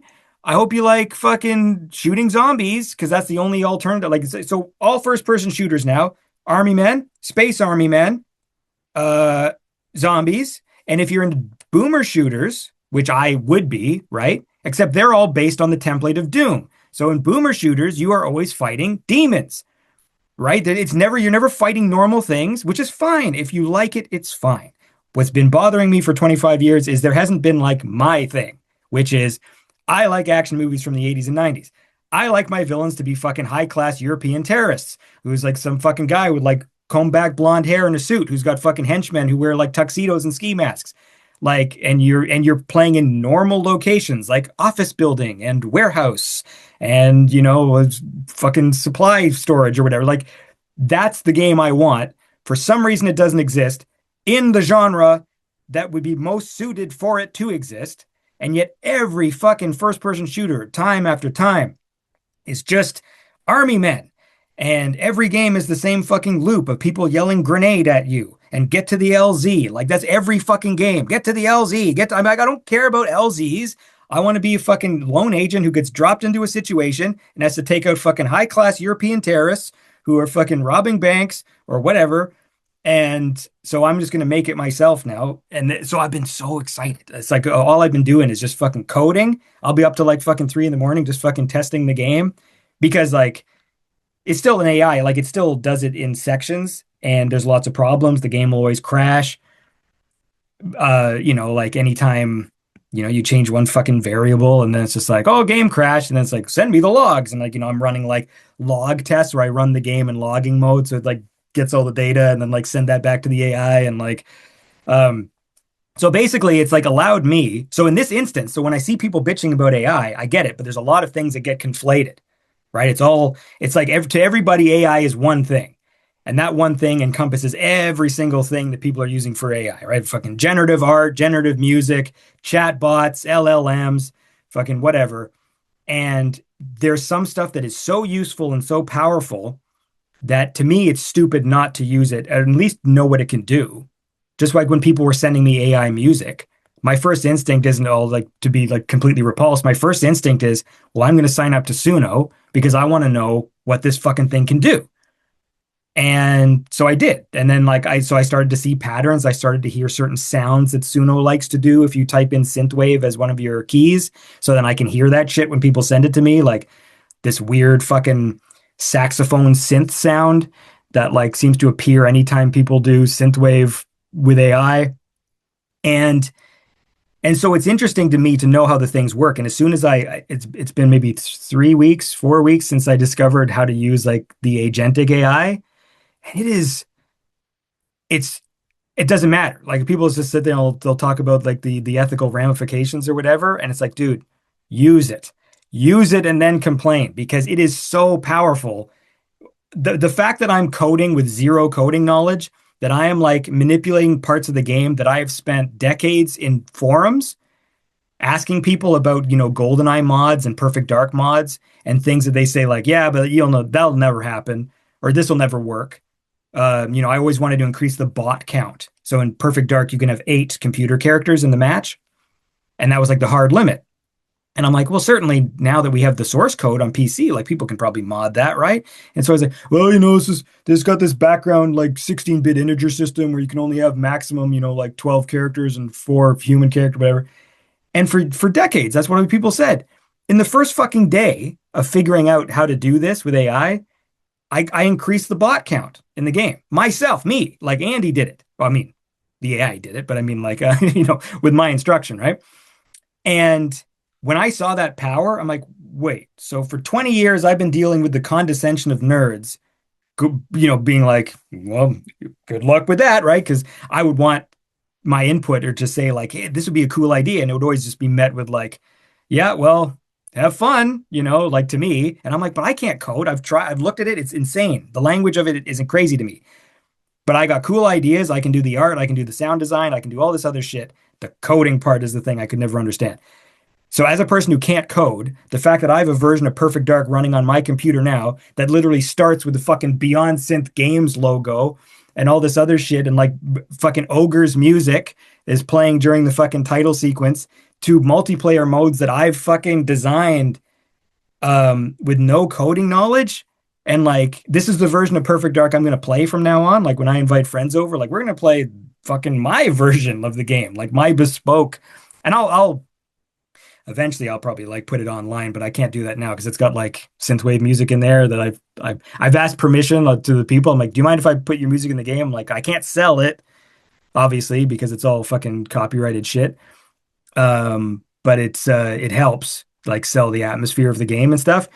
And so I can't necessarily put that online, just like, hey, here's my build of fucking Perfect Dark and here's a folder full of free music that, like, so I have to find a way to sort of make it so the game will still work if those extra assets aren't there, which will be a whole fucking headache in itself. But anyway, it's been so cool. And the making plugins too. Like I have a plugin on Premiere that I use to it runs through the timeline and it switches camera based on who's talking. It's a simple thing, but I was paying a subscription, like 30 US a month for this thing. And it basically, they give a 2-hour timeline because I do video editing for a podcast, not mine, but like other people's. And, it's usually like, there's like 2 speakers, sometimes a guest, there's a third. And it just goes through the timeline, looks at the waveform, and then switches the camera based on who's talking. And I basically rebuilt that app myself. It's got the same interface and everything. I showed the AI a picture of the interface, and it's like, make it look like this, and it does. Like, and now I don't have to pay subscription, which to be fair, I shouldn't have been paying anyways because that was like a exorbitant price for what is essentially a very simple tool. And if I'm already paying stupid Adobe like $90 a month or whatever, like I'm trying to like eliminate some of my subscription fees for like plugins and stuff. And now it's just got my brain working like, what are some other plugins I can make, like bespoke Andy plugins that particularly solve Andy problems with editing? So another one is I'm working on this one today, which is to automatically adjust camera. So for the podcast I edit, one of the hosts is just very fidgety and is always moving all over the place. And so I'm always manually adjusting the camera to make them centered. And so now I'm building like a plugin for myself that's like specifically designed to like sort of automate that procedure to like just save some time. And then I'm going to start focusing on Beyond Synth and going like, what are some things I can do that will like the editing I still have to do myself, and that is the thing that takes the most time. But there's a lot of busy work. There's a lot of just fucking renaming files, fucking processing audio, prepping links, fucking all this crap. And I'm trying to find ways to sort of like, what if I had like a Beyond Synth button, I record a podcast with somebody, I dump the audio, it's not even labeled right, into a folder. There's a little text document that just says who the guest was and what date it was recorded. I hit a button, and then the AI, fucking renames the files, runs them through the processor, boots up a new fucking Final Cut project, drops the audio in, makes sure it's synced. Maybe even gives me time code markers where the songs are supposed to be inserted, knows what songs were supposed to be inserted, provides me a little web link to their Bandcamp to like those songs so I can go download them if I don't already own them. I ran like an agentic AI to organize my music folder, something I talked about for decades. And it works pretty well. It designs like a Python script, but like, just rename files, remove redundancies. People send me the same song 8 times a year, to be like, here's the single, then here's the new single, and then here's the album with those singles on it. And then the label will send me the album again. Here's an album from one of our artists. And when I'm just listening on my computer, I'll just go, I didn't really like this song. And then it sort of pops up again. And I sort of vaguely go like, didn't I already not like this song? And so now I've got like a little script I run, a Python script, and it'll like rename the files, get rid of superfluous, when people don't label songs correctly, because I like it should be fucking artist hyphen song title or artist hyphen album hyphen song title, instead of these files that are like 2026 001 master wave 48 kilohertz, like I get these stupid things and I'm like, anyway, so that's my thought on this stuff. Sorry. Well, and that's a good use case to bring up, because this is the thing, is I agree with you. Everybody just blankets AI as either the savior of the universe or the devil come back to Earth to destroy everything. And I just think it's a boneheaded way to look at it, because it's more complex than that. What you're talking about is not creative. You're solving time problems. You're getting rid of obstacles. You're organizing things. That's all the stuff I think it's great for, because it's not stuff you enjoy. I'm in the same way where I'm like, I have all these folders and all this stuff, and I really should have organized it better from the beginning. But now it's 8 years later, and this is just how I do things. And do I really want to sit there? And I will, because my OCD brain won't not let me do it. But I don't enjoy going in and renaming things so that they make sense year-wise and file structure-wise and all that. Would I love to hit a button and say, organize it, and let it do it so I can focus on the creative stuff? Yes, I don't have a problem with that. Also, data analysis, I'm sure there's 6 people in the world who enjoy it. Most people don't want to sit there and sift through a bunch of shit. So why wouldn't you want, and that's the point of technology, is to try to automate and eliminate the obstacle work. You want that stuff. That's non-creative to me. That's a completely different sphere of stuff. For example, I'm not a coder. I couldn't tell you C# from Python, from anything. I don't understand any of it. I barely get HTML. So if I wanted to code something, there's no way I'd be able to do it. And in your case, I was reading about, there was a restaurant in Santa Cruz that did an AI logo, and people hate bomb the shit out of it. Reviews like saying the food, making stuff up to ruin this woman's life. She couldn't afford to hire people to design a logo. She's a small business. She just started up. This is not the people to go after. If you're going to be angry at the companies that are trying to charge you 8 times what they should and are going to start changing things without your input and whether you like it or not, as they've done many times. That's who you should be angry at, not the people who can't afford and never would have hired artists to begin with. They were never going to hire you. They didn't have the money. Like, you can't afford to hire a bank of coders to make a game. It just doesn't make any sense. So should the game not exist? No, it should exist. Yes, it just can't the way you want it. Yeah, on that point, it sounds cheesy to say, but I think the villain is capitalism in this scenario. Fuck yeah, it is. You can say it. It ain't cheesy. It's true. Because the problem is, and this is what bugs me too about even people becoming redundant or losing their jobs, right? Now that sucks. What sucks even more is because people are losing their jobs on the promise and the hype of AI and not necessarily what it can do. So, because you're going to see now, like, these stupid, like, people will start a company like, it's just going to be all AI. And within 2 seconds, they're going to figure out you still need humans in there shepherding these things. Like when I'm doing with the AI coding, I didn't just go, make me a perfect dark clone. Like I'm literally spending sometimes in front of the computer, like fucking 6 to 8 hours just iterating. The game crashed. We're trying to change the texture on the guy's hand and it crashed the game. Okay. And it might crash fucking 4 or 5 times in a row after that. Go through the log. The AI is like, oh, I've seen the problem now. We need to reroute this fucking thing to this thing. Okay, run the game again. Still crashed. Oh, I see the problem. It's actually this. And so, and then sometimes I'm even doing problem solving on behalf of the AI conceptually, where I'll be like, okay, because, they only have so much memory, but agentic AIs have more context because they live in that folder. So they sort of retain more of what you did, which is why I had to do it this way instead of using like a chatbot. And so there's a lot of like, and I'll sit there and be like, okay, look, the other day we did a thing where we made it so there's a spark animation when you shoot the floor. This is the exact same concept we're trying to execute today, but it's on a different surface. Can you not audit that code and use that concept here, right? So like, and that's something like the AI wasn't doing until I said, hey, don't remember this? Remember the other day we did this? Fucking, this is the exact same premise. Copy that code and fucking paste it here. And then change some of the variables. And so I think that people are losing their jobs on this potential. And the thing that bugs me, and this is like the capitalism thing, is like the dream, the ideal is that these tools exist to make your job easier. So if you are a secretary and you are now tasked with, hey, go to the warehouse and fucking mark down our inventory. Well, it should be now cool. You can go to the warehouse, take your iPhone and take pictures of the shelves and then go AI, what's on all these shelves? And cross-reference what you see in the picture with our database of whatever for cost analysis. And then the AI can do that. And you're still the secretary, but you have now, your life is so much easier. What would have taken you fucking 2 days of looking at all the shelves and fucking writing down barcodes, literally the AI can do. And you just take a picture of the shelf and it'll tell you everything that was on there. And then you cross-reference that with your database, which it'll do once it knows what was on the shelves.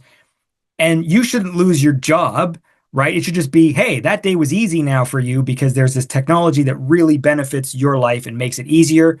You're still the person who works there, whatever. The problem is that as soon as the boss goes, oh, that saved a day worth of time? Well, I guess we can fire Steve now because you can do his job too because you got that extra day. That's the fucking problem. Like, that's what pisses me off. It's just like, don't fire the people. Just let them have easier jobs and let their job be less frustrated. But the second these assholes know that, oh, your job's a little easier. Oh, so now you can do this too. And it's like, that's the fucking villain. Like, it's just sort of, that's the thing that pisses me off because when I see these tools and see how useful they are, I just go, isn't this nice that you could make some people's lives so much easier? Like remove all this repetitious, boring work that people fucking hate. Isn't that nice? But instead, just fucking scumbags see that as an opportunity just to be like, I guess that's nice. Now you can do fucking Steve's job. And now you who fucking sucked before, now that AIs can write emails, we can fucking fire her because you can just get it to write the emails. And the thing is, it can write the emails. So it's just frustrating that everyone's always trying to cut a corner where this could be like my utopian vision in my head is just be like, no, everyone can win here. Like you still get to make money. That person still gets to keep their job. It's just like, hey, maybe Friday isn't as annoying anymore because now instead of having to read every individual email, you can press the button that says fucking go through the fucking unread emails from the week and tell me which one was important or whatever. Like, and that to me is like, that's the dream. But there's other people in the world who just see that as an opportunity to fucking fire people. That's not AI's fault. It's the fucking assholes who want to make the money. Like they're the problem. And that's what's frustrating. And it isn't the tools. Yeah. It's the use of the tools. The tools themselves are just like a hammer or anything else. You can use them for good or bad. They're just things that exist. It's the intent behind them. Because there's a part of me that sits there and thinks, okay, and this is kind of a classic example that I think is a real one and should be applied is, all right, you take all these cancer diagnoses that have happened for decades. You have all this information that no doctor will ever be able to really be able to sit and go through. And you feed this thing in there and you say, what patterns are we missing? How do we catch this before it's terminal, right? That's the utopian side. The other side is an insurance company going, I want you to analyze every doctor visit this person's had, and if they ever ate more cheeseburgers in a week than we think, we're cutting them off. Fuck them. Now, that doesn't apply in other countries where insurance and health are more prioritized as a human right. But certainly in the US, you can see that happening right away. They already kind of do it, where there's these little things that you can plug into your car that will get you a discount through a auto insurer. But if it sees that you speed a lot or roll through, like it analyzes all this stuff, then your rates go up. Even if you were, 3 miles over when the person next to you was going 110, you had the tracking device, therefore they're using it against you just as much as for you. And that's the real problem. It's not the tool because, I've had this, and I don't know if it'll ever happen. I've wanted to do a video review of Total Recall 2070 for years. I have it written up in at least a 7 or 8 page kind of form. But I'm not a good writer, so I can't really figure out how to. I've been revising it. I don't want the thing to write it for me. I want to write it. I want this to sound like I'm going to say it. I want it to be like I'm talking, so I don't want something to write it for me. But now I'm like, I could take all the episodes I have, because I have the DVD set and I've digitized them all, and I can record all the audio, feed this into a thing and say, okay, I want you to pull relevant clips, and then I'll review them and see if they fit in and it could actually get accomplished. Where I know is after I try to do that myself, it's going to take forever because I'm not a very good video editor, which I'm very happy how much you've been talking without me talking, because it's going to make this editing so much fucking easier for me than when it's going back and forth so much where I'm like, holy shit, where do I want the transition? I'm just not that good at it. So well, you'll be able to use the Andy plugin I'm designing right now to fucking... I'm not kidding. I immediately thought I have to ask him for this plugin when he's done. I will even pay him for it because this is useful. But that's not replacing artists. That's saving time for people to create. That's a good use, as opposed to what a lot of your copy paste example with memes. That's what happens a lot now with art, where somebody says, give me something in this style. And I'm like, where is, as you said, what is that doing for you? Okay, maybe you'll get a bunch of likes. But if that's all you're getting out of it, if you don't actually enjoy making the thing, because you're not making it, something else is making it, you're prompting it, which is nothing, why is that creative? Do you know what creativity is? Do you actually like being creative? Because I don't think you do. No, that's true. And that's the interesting thing. So on the front of, because I had this conversation with Ogre, right? We were talking about AI. I heard it because I talked to him and we had a similar thing, and I know he's hardcore, and I understand why. Which is fine. Again, I get it. I'm all for, everyone can have their opinion. My thing is that since I actually use the tools, there have been these milestones in my life where there's a moment where you go, oh, this is the future, For me, it was, playing Mario 64 for the first time, that feeling of just whoa, things are changing, The iPhone, the first time I used an iPhone, this is an example where I just remember holding that device and going wait, and really thinking about what it was and thinking about my childhood when I was wouldn't it be cool if we could have a TV in the car? And in my child brain thinking, well, we'd need to have one of those adapters that plugs into the cigarette lighter. And then we'd have to buy some fucking black and white 12-inch fucking thing. And it would be this big cumbersome waste of time, right? And then thinking about all the CDs I owned and thinking about cameras and everything and just holding an iPhone going this is a future device. This is, I saw fucking whatever, science fiction shit where people are holding little things that are an everything device. Now I see the problem with everything devices and it prevents me from ever focusing. But the point is, it's a future device. When I first did voice chat with an AI, I had that same feeling. So as people were sitting there bitching about fucking, oh, these LLMs are so stupid and they lie and fucking AI sucks. When I first actually did the thing where it's just voice chat with ChatGPT, this instant light bulb went off in my head wait, I'm having a conversation with a fucking computer like they do in movies where it understands what I'm saying, it gets my context, it's helpful. There's so many, and it talked with a British accent, it was so fucking cool. And so it was hard for me to then hate on it because I'm I'm just, dude, you got to use it. Like, I'm sorry. Like, it's really, really cool. And on the health thing, like on the doctor's thing, because when I talked to Ogre about it, like he made a good point, and it's sort of like that cynical point. So I'm thinking, look, doctors get tired. They should still exist, obviously, but it would be very helpful if before a meeting, you press a button and the AI goes, don't forget, you saw him 2 years ago and he had heart palpitations. And since then, we've got this new blood test and I've compared his blood test with that thing. That shows a correlation that you might want to check this and this and this based on this. You can't expect a doctor, and I don't expect another human being, even though doctors are like, clever people, but like I don't expect them to remember the minutia of my life, right? And people who get mad about that, I feel like they don't have the right to get mad. Like whenever people bitch about their doctor, just like, I went in there and he didn't even remember what pills I was supposed to take. I'm like, well, no fucking shit. He saw fucking 40 other people that day. He had them blocked in fucking 10-minute intervals. He's walking room to room. What the fuck do you expect? So we actually have this potential future where the doctor takes a minute before walking into the room.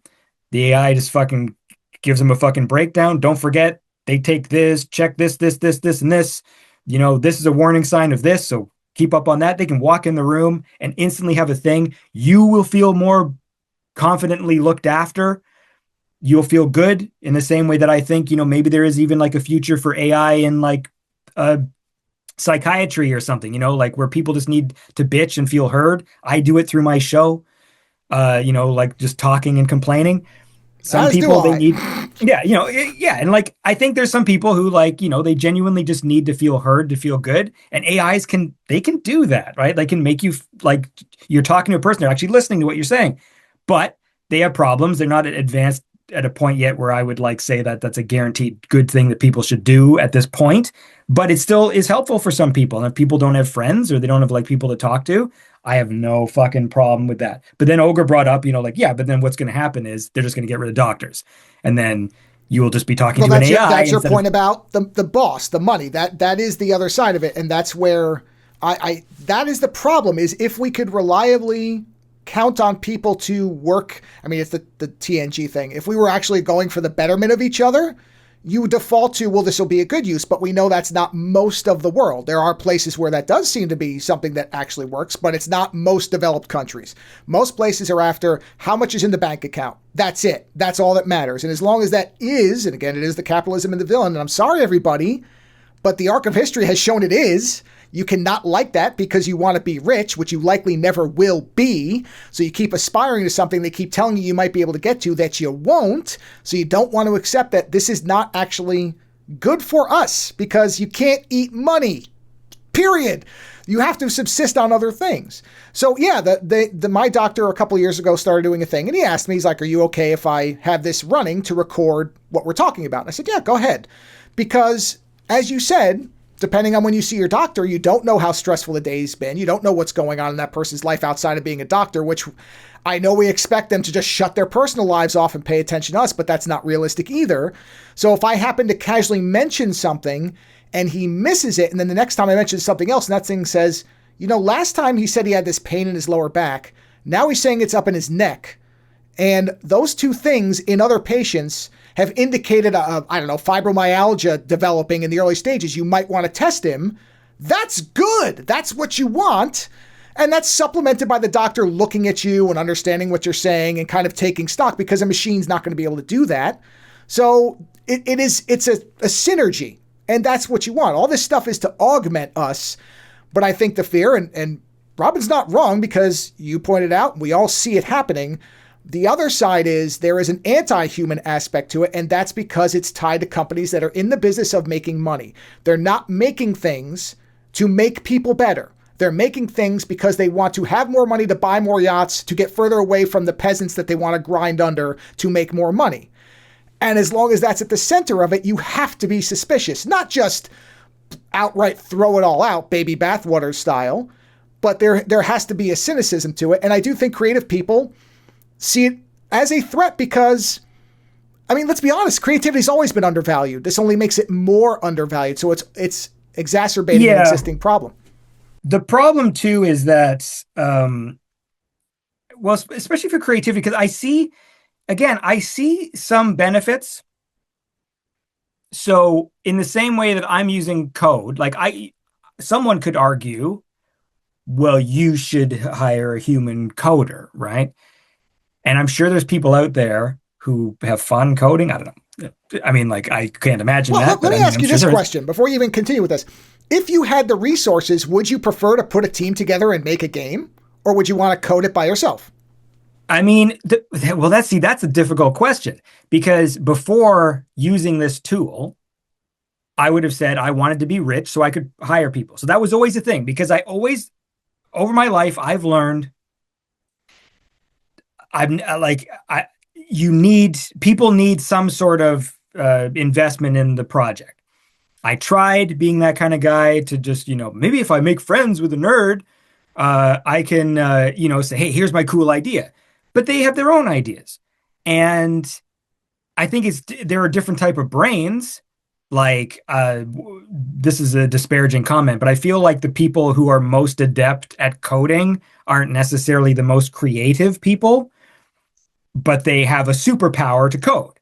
And I've seen this where I see people like, "Goo, you have this fucking power and you are wasting it on like, what if instead of Zelda, it's like this fucking anime cat girl or something?" You know what I mean? I'm just like, that's what you're doing with your fucking brain. You could code anything. You could rework this thing and make new modes. And my whole life, I've just been dreaming up like, this mode would be cool. Wouldn't it be cool if you could do this and this and this and all this stuff? But I didn't have the power to implement any of it. And anybody who had that power would be interested in their own thing. And so I just knew, okay, I got to get money together so I can just hire somebody and then go, look, here's the fucking job. The job is we're making Perfect Dark 2, and that's the job. And if you take the job, you are going to do my instructions. But I don't have any authority. Now, I do like doing things myself. And so, and I always have. And I've only ever really hired people when there was stuff that was specifically like, you know what? This is worth my money for me to not spend time doing this thing. So I know I paid when I was doing Andy's spaceship, the one, it was a Jimmy Synthetic. He does cool like 80s style animations to do just the logo part because I'm like, okay, am I going to watch 20 hours of YouTube tutorials about how to add that fucking 80s chrome shine to text and all this stuff? I'll pay him, I forget what he charged, but it was reasonable. It was like, $250 or something to this animation. And I know, like, is that worth $250 of my time to not do this in the same way that, um, you know, if we're driving around the parking lot of like a mall trying to get the perfect spot, there's this point where you go, is this worth it? Or can we just park far away and walk an extra 3 minutes? Because this driving around is annoying the shit out of me. Like, why are we doing this? This is time that we're not getting back and we're not learning or earning anything special from this. I'll walk an extra 2 minutes, park the car now, immediately. Just go to the end, park it. I don't give a fuck. So there are things that I think are worth money in that money time exchange. Um, but for the most part, I've always wanted to do things myself. I've always thought if I'm making a movie or a short film or whatever, that if it says like an Andy Last film, I want that to mean something like Andy Last really did make this thing.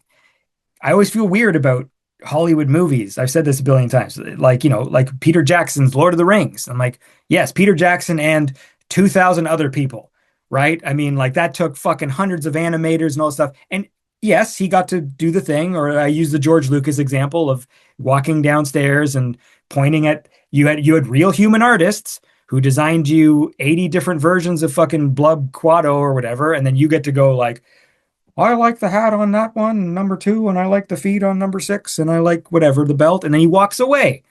It's still a George Lucas film. And so I appreciated using AI for those sorts of things early on, where I'm like, well, I get to be George Lucas now.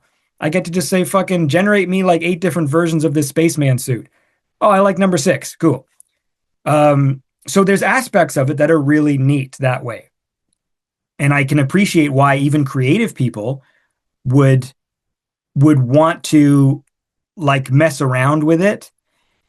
The problem is I see a lot of very uncreative things, but then occasionally there are a few channels I follow that use AI to do video, and they make genuinely very unique and interesting things. And I'm not going to shit on them because I'm like, dude, like no one else is doing this. And also sometimes technology can justify itself if it does something that I feel is truly new. So I think that those weird videos, I mean, I've said this a billion times too, those weird kind of dreamlike ones where it's like images keep morphing into each other and it's really weird. You know, like you see a guy, he's riding a motorcycle, but then you kind of look at it weird and it's like, it's not a motorcycle. All of a sudden it's a rocket. All of a sudden the smoke that's coming out of the back is fucking clouds and it's a mountain. And I've never seen dreams visualized more accurately than seeing those videos. And up until this point, no human has ever done that. So to me, I'm like, that kind of justifies this weird technology because it actually did something new. And so I see that it is allowing some people, it's allowing a lot of people to make trite copycat bullshit. And it is allowing some creative people a way of expressing a vision that I've not seen before. Even the silly things, like I say, like the fucking Bigfoot doing a vlog, I've never seen a photorealistic, like monkey man talk into an iPhone like he's a person, and it looked that good. And if someone could say, like, AI sucks, they shouldn't have done that, I'm like, if they were to do that with CGI, fucking huge Hollywood movies can't even pull off photorealistic characters. And now people can do it by just typing in like some prompts. So there's part of me that goes, it is allowing people. And then when we think about the intellectual property issue, it raises another interesting thing. Because on one hand, the complaints of AI art is that, well, it just regurgitates, right? It can't make new things. It can only deliver, stuff that already exists. Fine. Well, what if you're making a Batman fan film? Now what? You're literally dealing with intellectual property theft to make a Batman fan film. What's the difference now if you use AI to make your Batman look like Christian Bale? It's a weird issue, and I get that it's complicated. Well, but it also here's the complicating part with that, right? And I did a short show where I said this because I agree with you. The thing that bothers me, and again, sorry, we're coming back to capitalism, is if you make a Donald Duck fan film and sell it, you'll have 1,000 Disney lawyers on your doorstep obliterating your house and your ability to ever buy anything. And yet, small artists who cannot afford a team of lawyers get told, well, you steal anyway. What are you complaining about? I'm just taking your thing and repurposing it. Well, then it should be the same for everybody. I don't disagree that, yes, some fan films are far better than the shit the studios are putting out when it comes to licensed characters. But the terms, at least in the US, and I don't know how copyright law works everywhere else, but all the big players are here, unfortunately. But if it's the same for everybody, I'm with you. If it's not, no, that doesn't work anymore because it should not be fair for one person to be penalized and not another. If you get to use my art, I get to use Mickey Mouse. And we know that's not how it is. So that's because again, fundamentally, I agree with you that part of what makes art wonderful, and I don't like the word when people say all artists steal, because that's bullshit and that's not true. That is not what inspiration is. Some people steal, and those people have no imagination of their own. They don't. If you're just ripping somebody off, I have no respect for what you're putting out. But if you see something somebody's doing, and most artists are like this, most others, look at other people and go, that aspect is interesting. If I did that, what would it look like? But it's not just the whole image. It's because I've said this many times, you look at my artwork and there's a lot of Art Adams in there because I like Art Adams a lot. So you can see the clean lines and some of the way that some things are shaped. But I am not Art Adams. You would never in a million years confuse me with Art Adams because I can't draw like he can. I don't do cross-hatching and all that shit. But I saw some of the way he did shadow work and like Mike Mignon. I'm like, that's interesting. Using really heavy, specifically geographically aligned shadows. Could I do anything with that? Now, technically, is that stealing? Depending on your definition, sure. But it isn't because I'm not them. And also, again, it's that division line where I'm not going to sell. If I just redrew Mike Mignola's Hellboy, but gave him a lollipop, but otherwise it's the same image and I tried to sell it, I'm pretty sure I'd get in trouble and I'd get sued. So that's where it gets murky. So you're right, and I don't disagree, but there's uneven standards with creativity. But this goes to like what you were saying before, like there's so many different aspects to this. Reasons why it's good, reasons why it's bad, reasons why people are right to be upset. And it all gets conflated under one balloon or umbrella balloon. So And that's what makes it weird, because your point just there makes complete sense. It does suck that there's these big companies who are ready to pounce on you the second you fucking infringe on their thing. And then meanwhile, Spotify will be like, but I will completely encode your music into the system and then regurgitate out a song that I'm then going to push on my users so I don't have to play your music and pay you, which sucks. And so that's the thing for me when I think about the intellectual property.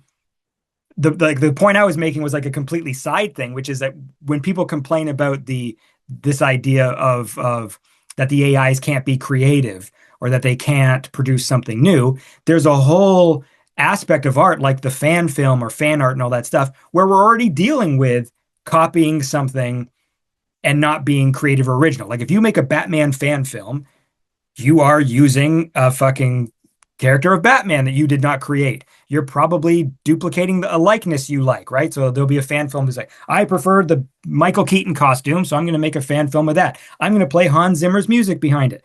I'm going to do this and that, right?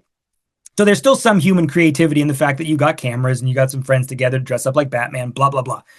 But there's still a huge aspect of your thing that if anyone's going to click on your video on YouTube, they're clicking on it because they saw the word Batman, whatever. And there's some cool ones.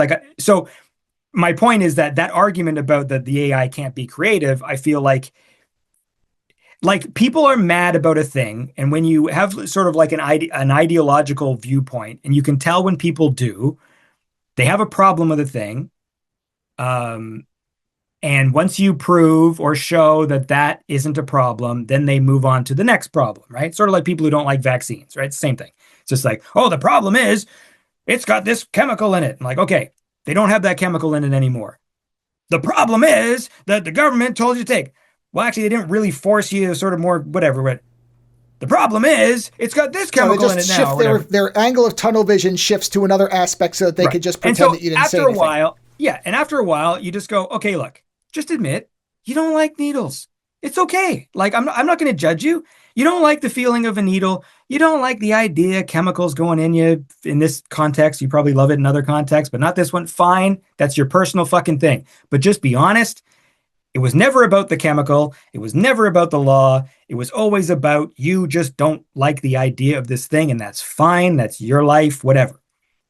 And so I feel that way. People have that about AI, where it's just like they just don't like the idea that a computer can cheat, that because human beings, like you said, you draw inspiration from other artists. I do the same thing. I draw energy from other artists, right? Like I work better when I'm listening to music that's cool. I've been listening to like the fucking Terminator music on a loop while I do my Terminator mode. I'm listening to the police chase exit from Terminator 1 because it's awesome. There's this fucking synth loop thing that actually Robin sort of did like a version of on one of his albums. And it energizes me through the process, right? So I'm getting energy from the art and it's making me want to do things. And so I know there's some people who like, they're so hard lined that they'll just go, what's wrong with AI or whatever? And but the factories use a lot of water.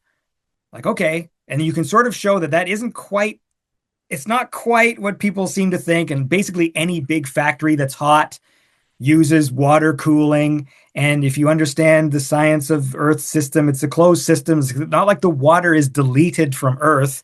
Like, no, there's still problems. If you pump hot water into a cool lake bed or whatever, like you are heating up the water, like not to say it's not a problem.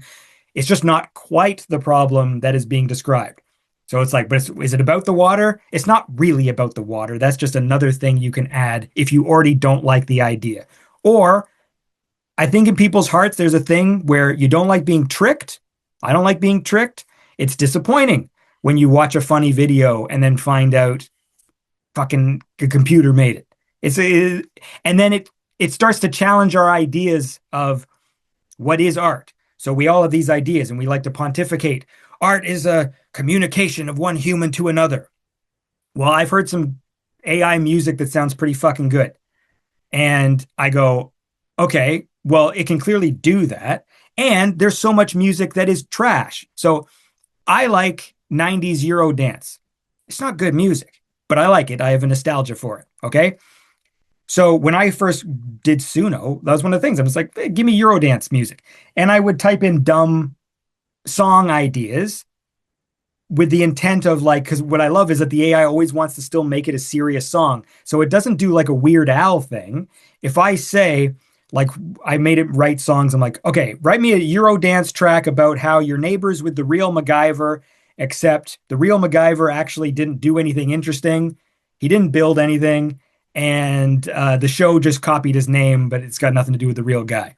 So instead of writing like a Weird Al style, like it's silly, it writes a serious Eurodance song, but that's the premise. So then the joke becomes this weird, like, why would somebody make a serious song about this subject matter? And I made like fucking hundreds of these things because with 1 month of Suno, you can generate like 1,500 to 2,000 songs. That's with like $30 a month of Suno.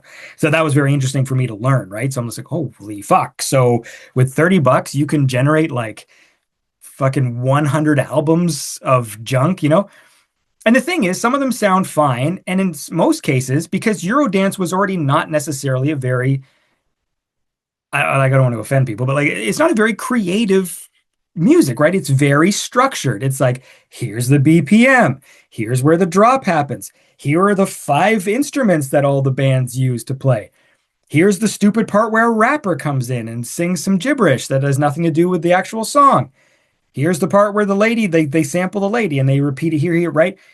And so there's a math to it, just like with synthwave, when people do like the YouTube video, how to make a synthwave song.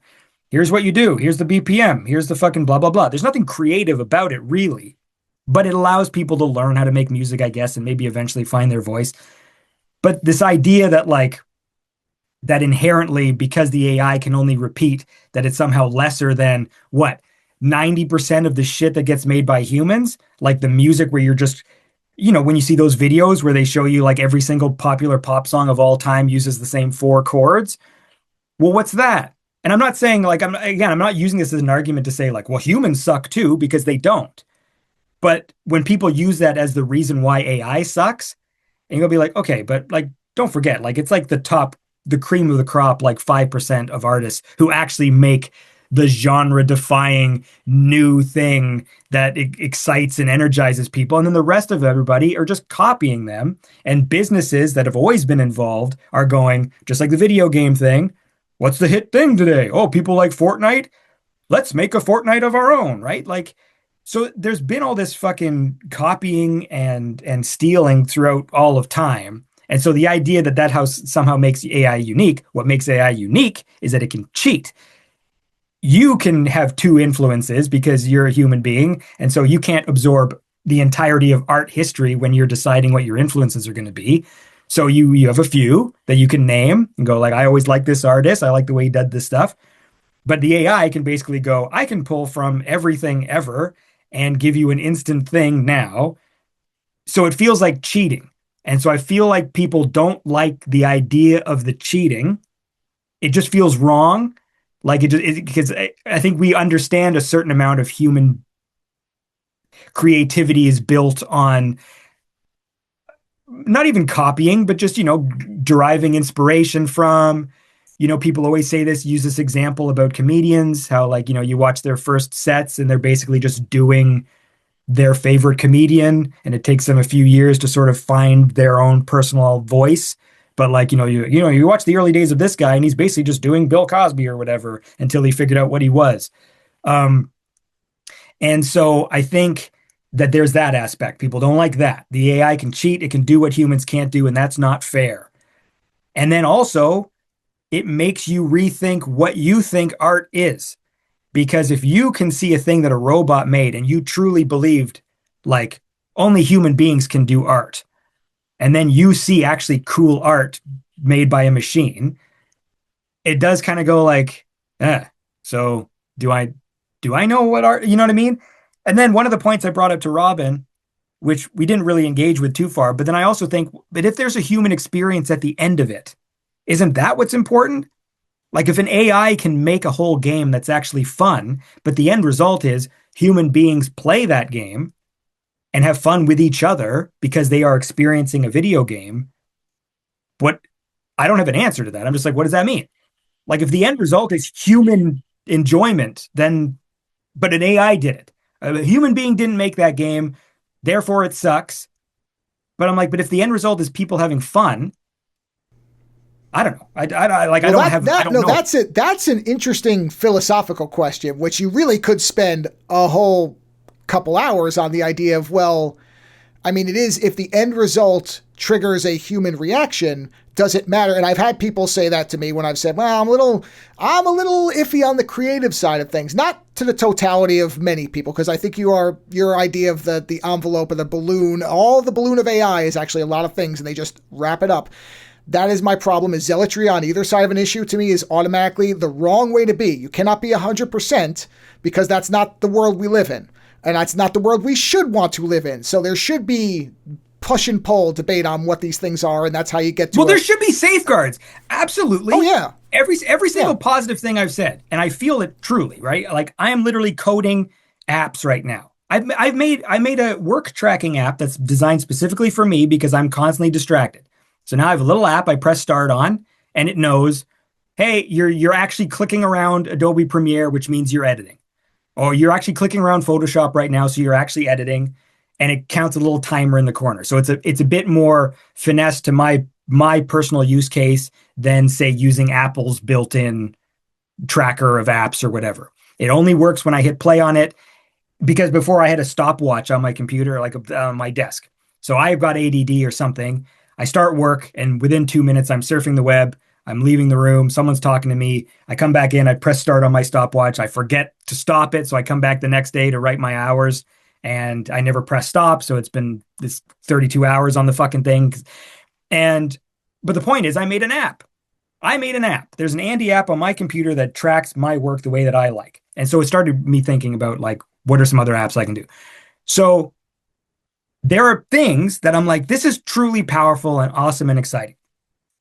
But I don't like the idea that people are going to get fired and lose jobs because of fucking greedy pieces of shit. I don't like the idea that, like, if you give AI full control of your computer, dumb things can happen, right? And so we talk about those stories, and they are funny and ironic when the fucking head of AI at your company gets fucking Claudebot to, like, delete their life. I'm like, it's funny.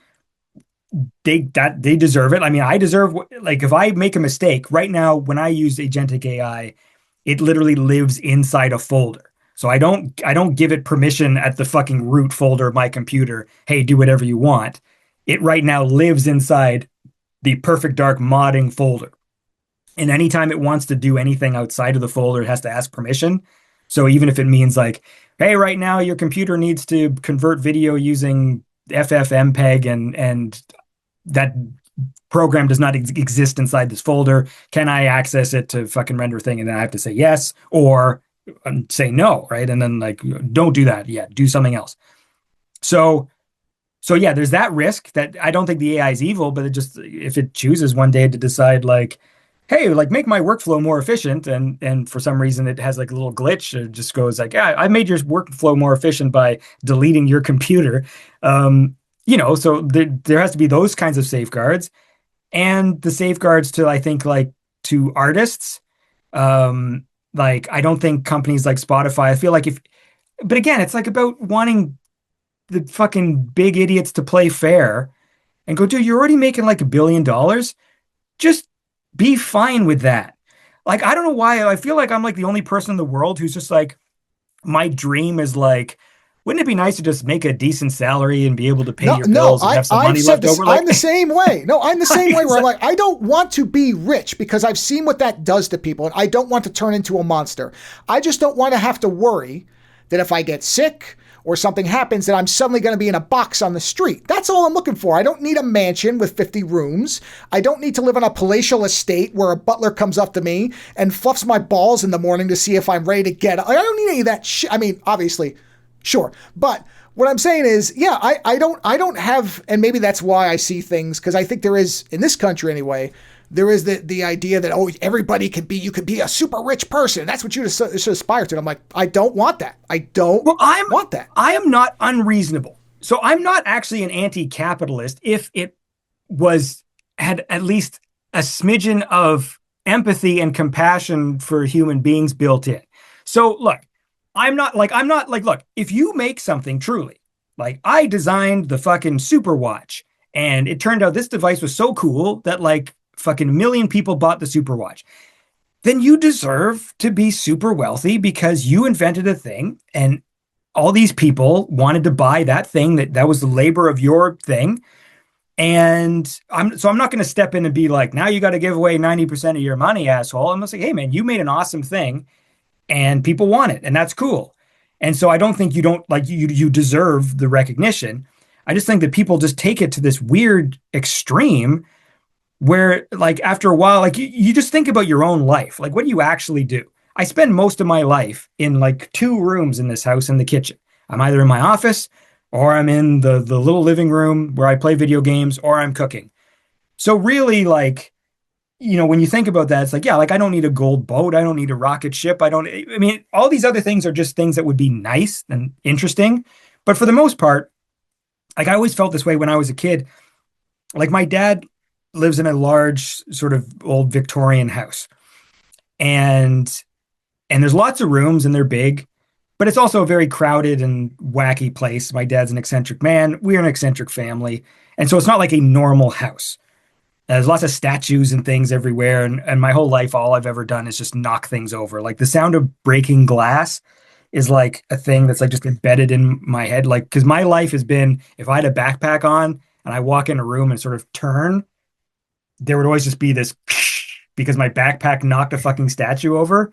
And so it makes the way I live in this house, like, anyway, the point is that I would go to my friends' houses. Their houses were smaller, but they were just designed in a way that it was like they were cozier. They were more like they could have a sleepover, even though their house was smaller, but their couch turned into a bed and there was the TV there and we all had fun. And they would come over to my house, which is like technically larger, but it was like less designed for just friendly gatherings with people, like, or it's time to have a sleepover. It's kind of like, yeah, where do we put the person here? Like and it becomes like this weird issue where I'm like thinking about like, so where do I put the person who's spending the night in this big house? And meanwhile, they had no problem fucking housing like 5 of us for a sleepover at their birthday party at their house. And why am I saying this? Like the point is that like, we don't need, there's so much successes that people like when they get rich. I just don't understand the mentality. Like, what do you need that for? What do you need? Like, I get that some things are cool and I get if it's your hobby, like, that's why I don't really like, if you're a rich person, you honestly love cars so much, fine, have the fucking car garage because that's your thing. I'm not going to like begrudge someone for their thing. Some people, like if you really love swimming, you want to have a pool in your house. I don't care about swimming, so I don't have a pool in my house. It's not a priority. Some people love movies, so their priority is I want to have a cool theater room. And I love Star Trek, so I want it to fucking open up like I'm on the bridge and there's a fucking, like, fine, that's totally cool. The things I just don't understand is like, what do you need $1 billion for? Like, what do you like what are you gonna? I completely. I've said before. My idea is floor and ceiling. There's a floor you shouldn't go through to go down, and there's a ceiling that you don't need to exceed because I really do believe that once you have a certain amount of money, you are so disconnected from a normal person that you do start to change. Your perspective warps so badly that this is why some of these people at the top of these companies are like, oh, I mean, there was a billboard in a airport that somebody had taken a picture of that was like, this AI assistant will never ask for a raise. And it's like, do you understand the message that you're sending to ordinary people when you say that? And that's your mentality is, that person who keeps bugging you because their expenses have gone up and they don't know how they're going to make it to their next rent check. Fuck that guy. You can hire this thing or build it and you'll never have to worry about that. Peasant again, let him float away into the ether and die on the street. And that's a byproduct of you have lost your connection to other people. And I am far, far from the most social guy on the planet. I am fucking heavily antisocial. I don't like people in general because I think most of us are scumbags. That just gives you an insight into this skull. But still, I recognize I don't be that way to other people because empathy exists. And I think once you get separated from that, and that's a person at the top of a company or who only spends time talking to a chatbot and nothing else, it will start to warp you and you'll stop seeing things the way most people see them. And I think the exorbitant wealth thing is, like you said, why does somebody need to be worth $50 billion? What are you ever going to do with that money that you could not? And I'm not saying nobody should ever live comfortably. Of course they should. And if you want to have a movie theater room, which I actually would, that's fine. But you don't have to have 8 houses in every single country that also have a yacht that sits there idling all day because you want to take a supermodel out for a cruise around the Atlantic. I'm sorry. That's not a human requirement when kids are going hungry. Let's solve the fundamental stuff. And then once all that's done, then you can get into that. And what bugs me, but then this is like all fucking pie in the sky, like utopian shit, but just the good you could do. Like, I think about that all the time when I see stupid, like, you think of Elon and like all the money he has. And even if you are a narcissistic, like, focused on yourself and image, like I think about this, whenever I make apps or do things, whenever I made cities in SimCity, I called them Andy Town. I put my name on it. There's no shame. And so I still think, even if you're that kind of person who wants the recognition all the time and all this stuff, with that much money, you could have a full-time charity operation going, and you could put your name on all of it. Like, why not spread the idea that, like, you are, like, let's say you want credit for everything. So you do the opposite. I don't know, there's like that the Curb Your Enthusiasm episode, like the true charity or whatever is when you don't say who you are and whatever. And maybe that's like a Bible thing. I don't care if people do good. I don't care if they put their name on it. I don't care if it's like, this is the fucking Elon Musk wing of the hospital, right? If that's what it takes to get you to do things and to donate is to get your name on things and whatever. To me, all that matters is like the end result. Like, I don't have any issues. Like, so whenever people would get mad about stuff like, whatever, they're like, Mr. Beast is helping out these towns. And like, yeah, I don't like Mr. Beast, an idiot. But like, look, if having some stupid YouTube channel has prompted this guy to build some wells for some places or whatever, so they can get water. And yeah, he's doing it for fucking clicks, and that's a shitty reason to do it. But he's still doing it. So yeah, whatever. At the end of the day, kid still got wells. If he did.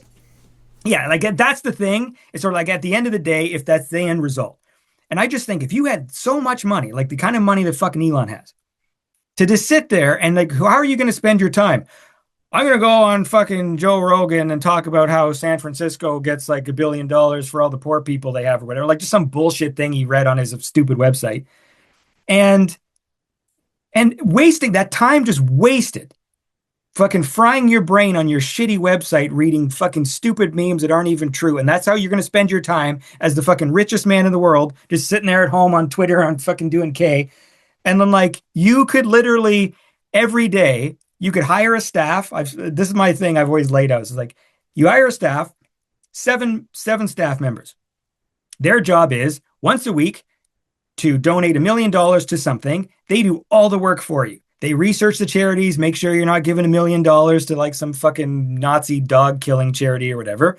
They go like, look, and that's their job. So they spend 6 days a week researching charities.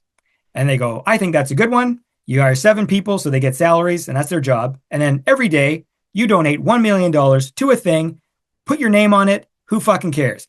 Hey, Elon Musk just fucking bought 4 new buses for Chicago. Okay, the buses are expensive or whatever, and his face is on the front like some shitty toy from the 90s, right? So it's like fucking Elon bus, and there's a picture of him on the front of it. Who cares? There's 7 buses, and then eventually people would start to see you as like the humanitarian, like, hey, like every city has a fucking Elon public library and a fucking Elon fucking free taxi service after 2 a.m. for homeless people, whatever, right? Just shit like $1 million could get on like a local level. Hey, this fucking school district needs fucking more books, or their TVs are from the 70s or whatever. Now we got the Elon TVs in the school or whatever. Like, think about what you could do with all that money. Like he could afford to literally like $1 million a day. And like the world would be a better place. People wouldn't hate you constantly for being such a fucking piece of shit.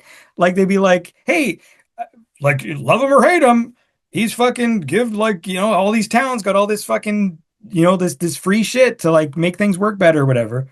And that would be the case for like, why I just don't get why people do that. Cause you'd feel good. Like it's a good feeling to help people. And if you have the power to do it and all you have to do is just give money, you don't even have to do anything. You don't have to care even. It can all be an act. Like, like whatever people, like it could, it would still, I feel like, just be such a worthwhile existence.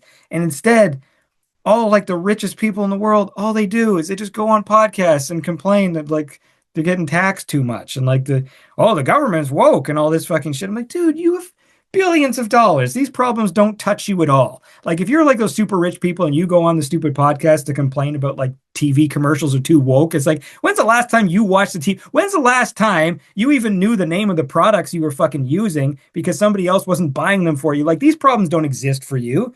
It's crazy. Like when they'll bitch about like city streets being full of poor people and stuff. Like, don't you live on a fucking compound? What the fuck are you talking about? You live in a compound. Well, that's what I mean about, I think, when they have this much money and they get isolated, their ability to see the world practically just disappears. Why? Because I agree with you. It would be such an easy thing, and it would be a nice way to offset all the weird shit you do. Honestly, lots of people do lots of weird shit that we never hear about because they're not in the news. But if all you ever heard about them was, oh, well, you know what? This, like you said, this school was falling apart. He had it rebuilt. These kids are being educated who never had the opportunity otherwise. You'd be like, well, I know he likes to kind of watch supermodels shit on balloons in his private, room. But I mean, to be fair, he built the school. Look, that's how I felt about Elon in the early days, where people were still complaining about him because of fucking blood diamonds or whatever. And I'm like, yeah, but like he was doing, he's doing electric cars, I mean, obviously now in hindsight, again, that man is somehow the most charismatic person. The fact that he functions as a front man for a company and then it works. And whenever you actually see him talk, he can't fucking say a sentence without like stammering through it a million times. Every single thing was a fucking con job or a thing that wasn't ready yet, or like, we're going to have these robots, blah, blah, blah, and then they're just fucking guys in leotards. Whatever happened to those house batteries? What happened to the fucking underground tunnel thing? What happened to the fucking whatever? Like every single thing, you can probably go back 10 years and see a YouTube video of the hype he's building about a thing that we know now never happened, but somehow that hype worked.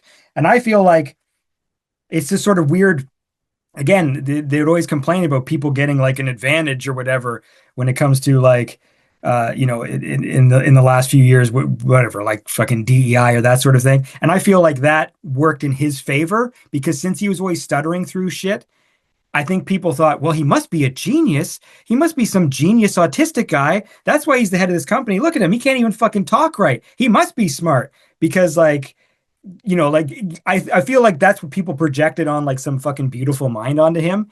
And then the more you watch it, you start to just go like, no, he's just a fucking idiot. Like he's literally an idiot who's now in this position where he can't not make money.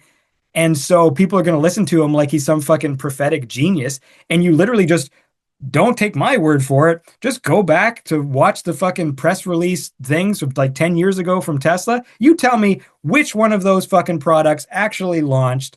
Did they launch when they said they were going to? Like everything got fucking delayed years and years and years.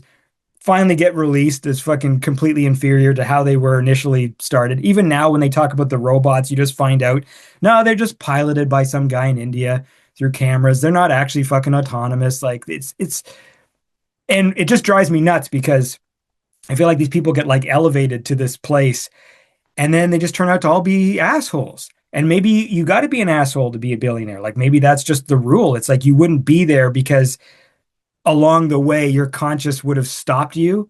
Like you just would have been like, you're never going to get there because like you're like, actually, I think I'll pay my employees more because technically this company, I have heard people make that argument that, well, unless you're one of these people, you can't ever be a big success. And my response is, then there's something wrong with your economic system. If you have to get to a point where people don't matter, then you have to rethink all this. And I understand that's a big concept idea and we'd have to reinvent a lot of things. But so much of this is man-made stuff that we could actually fix if we were willing to acknowledge that we made a mistake a while back and we have to start pivoting to something else. Because you're right. I hear people say, well, Steve Jobs, he treated his daughter like shit till he didn't. And he yelled at people and he would just fire people on a whim. And he was a psychopath and he would just rant around, but we wouldn't have the iPhone without him. And I'm like, I don't think it's worth it. I'm sorry, We would have eventually had some form of an iPhone, and maybe it would have taken another decade if he'd been nicer to people, but I'd rather he would have been nicer to people. Because if it is going to be that it's dog eat dog, cutthroat to ever get anywhere, then what's the point of all this?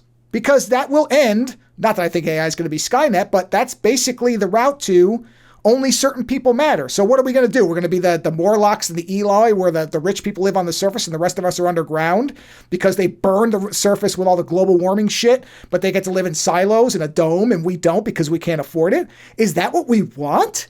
It just seems nuts that people say things like that. I'm like, yeah, take that 5 steps down the road. Because what is the future then? And luckily, hey, I ain't got kids. Man, if it's a cinder, my kids aren't going to, they'll be fine because they don't exist. But I hear people who have kids that seem really casual. I'm like, don't you worry about what they're going to walk into? Because I don't want to take it into fucking downer as we're getting to the end here. But it's like, in my life, some of the reason I feel like I have the nostalgia I do is because I grew up in a relatively peaceful period where, yeah, not everything was great for everybody, but it sure didn't feel as viciously cruel at times as it does now. Some of that, I'm sure, is because the internet exists and you can see more than certainly when I was a kid. There was a lot of horrors that I didn't know anything about because there was no online to see it. So there's definitely a component of that. But it just feels like people are more... I mean, this place being called the United States is a joke to me now because you go across state lines and you've got the wrong color shirt on and you're going to have people putting knives to your throat. So that joke is long since past. But I feel like it's that everywhere. Everybody's like, no, it's all just about me. It's got to be what I want. And you can't survive as a human species that way. So I don't know where we're heading, but I agree with you. There's certainly enough money to fix a lot of problems. Not everything. You can't fix certain things, but you can fix a lot. But there just doesn't seem to be a drive to do it. And the only part of that makes sense of that is that level of wealth and being isolated from anybody who will tell you, you know what, you might be wrong about that actually. Kind of like the George Lucas, to go back to George Lucas's Star Wars. When you look at that, nobody said no on what was going on in the prequels. Nobody would say, George, wait a minute. I don't know if Jar Jar Binks should talk like that. Oh, no, I know what I'm doing. It'll be wonderful. The kids will love it. Well, George, should we maybe build a set? Should everything be on a green background where it makes a person become very depressed and you're going to end up with Ian McKellen crying on the set of The Hobbit? Is that what you want? Oh, it's great. I'm going to be able to realize whatever I want. Yeah, but and nobody said, and he's like, okay, well, it's George Lucas and everybody wants Star Wars, so we'll just let him do whatever he wants. And did that really work out? I know people want to revise the prequels as being better than they are, but they're not. They're certainly not as good as the originals because on the other hand, do I think he should come to the point of a heart attack, like Apocalypse Now style? No, I don't think a director should be under so much stress that they could fucking die on the set. That's not good either. But limitations are good for creative processes because it makes you decide what's important. You prioritize. You don't just throw every fucking thing at the wall and say, I'm an artist, it's all beautiful. No, it isn't. You're not that great an artist. Nobody's that great an artist. Jackson Pollock sucks, and yet people look at his drips and say it's art, and I'm like, no, it's not. So it's all in the eye of the beholder. So some things are good decisions, some things are not. And that's, I don't know where, now I've wandered way off my beaten path of the point anyway, but I just think a lot of this is solvable if you can step back and say, okay, maybe not everybody should be super rich, and maybe nobody should be so poor that they don't know if they're going to be able to eat tomorrow. And if we can just hit that middle point with a nice wide margin, we could actually improve many of the things that are wrong. You can't solve earthquakes. You can't solve an asteroid. You can't solve solar flares. Those are natural phenomenon, gravity, shit like that. But you can stop people from not going to the doctor because they can't afford it and then dying of an aneurysm that could have been discovered because they didn't get a cavity filled. That shit shouldn't be happening when you have iPhones and fucking cyber trucks driving around. But maybe I'm an idealist and I don't know what the fuck I'm talking about. No, it makes sense. I think, like, one thing I was thinking as well, I mean, one of those, to go back to AI in terms of like just that, I think that people should at least like use it to see what it can do, but also because you don't need the data centers to run it. So I feel like there's a bit of a, if you think it's not going away, and even if they close down the data centers today, right, then it's going to give an advantage to all the people who just have powerful computers who can run local AIs at home. And we all, like, I can run shit on my computer, but it'll take a little bit longer, but I can do it. So the fact of the matter is, like, now that LLMs and these things exist, and what I was thinking about, the reason why I tied into what you were saying was just that, you know, when we go like, not everybody needs this and not everybody needs to do this and stuff. And I kind of wished in a way that AI didn't, I mean, I don't think it needs to be integrated in everything. So that's annoying. Even though I do like certain aspects of AI, I don't need the stupid thing when I'm web browsing to be like, can we summarize? You're like, no, like I don't need it there. I don't need it here. They're trying to shove it into every single thing, right? And I don't think it, and the same with the computer. Like the reason why we have these data centers and all this stuff for the AI is because people are doing AI shit with their phones, and the phone isn't powerful enough to run the thing. So you got to outsource it to some stupid, very hot building that needs to be cooled constantly. And I would have been fine if like AI was this thing that came out, but it was like, hey, just like anything else, you pay a premium if you're into this sort of thing, right? If you want to use Adobe products, you need a good computer and you need to spend fucking $90 a month on some dumb subscription. And there was always these barriers to entry, right? If you're a professional, you have to buy the latest fucking thing if that's what you are, and it costs money. And I kind of wish AI sort of got launched in that sort of ecosystem where it wasn't like a, hey, everyone gets to use this thing. Maybe it would have been better if it literally was like, actually, you need a powerful computer to be one of these AI nerds. And that way you don't need all these dumb data centers and all that stuff. And, you know, if you have a phone, you can kind of do it, but then you would appreciate like, oh, on my phone, if I want to generate a stupid image of myself in a movie poster, it actually takes like 12 minutes for the phone to fucking run through and actually make it, instead of 2 seconds because it's being done like in a thing. And the same with like, like just like the local, like the programs and stuff as well. I always thought like, yeah, there should be no factories. It should just be, you know, you just need a good computer, and that's the barrier to entry. Like it always has been.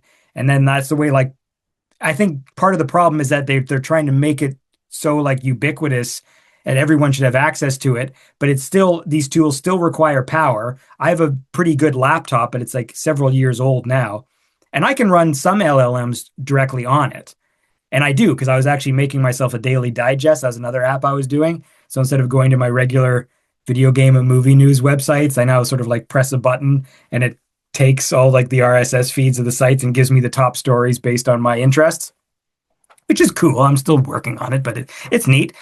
And it actually runs a local LLM because I didn't want to pay money for an API, because like, oh, you can pay so much money to fucking ChatGPT to run an API. I'm like, but we can do this locally, right? And yeah, it takes 2 minutes for the local AI to like read the news stories and then like change the text and deliver it to me.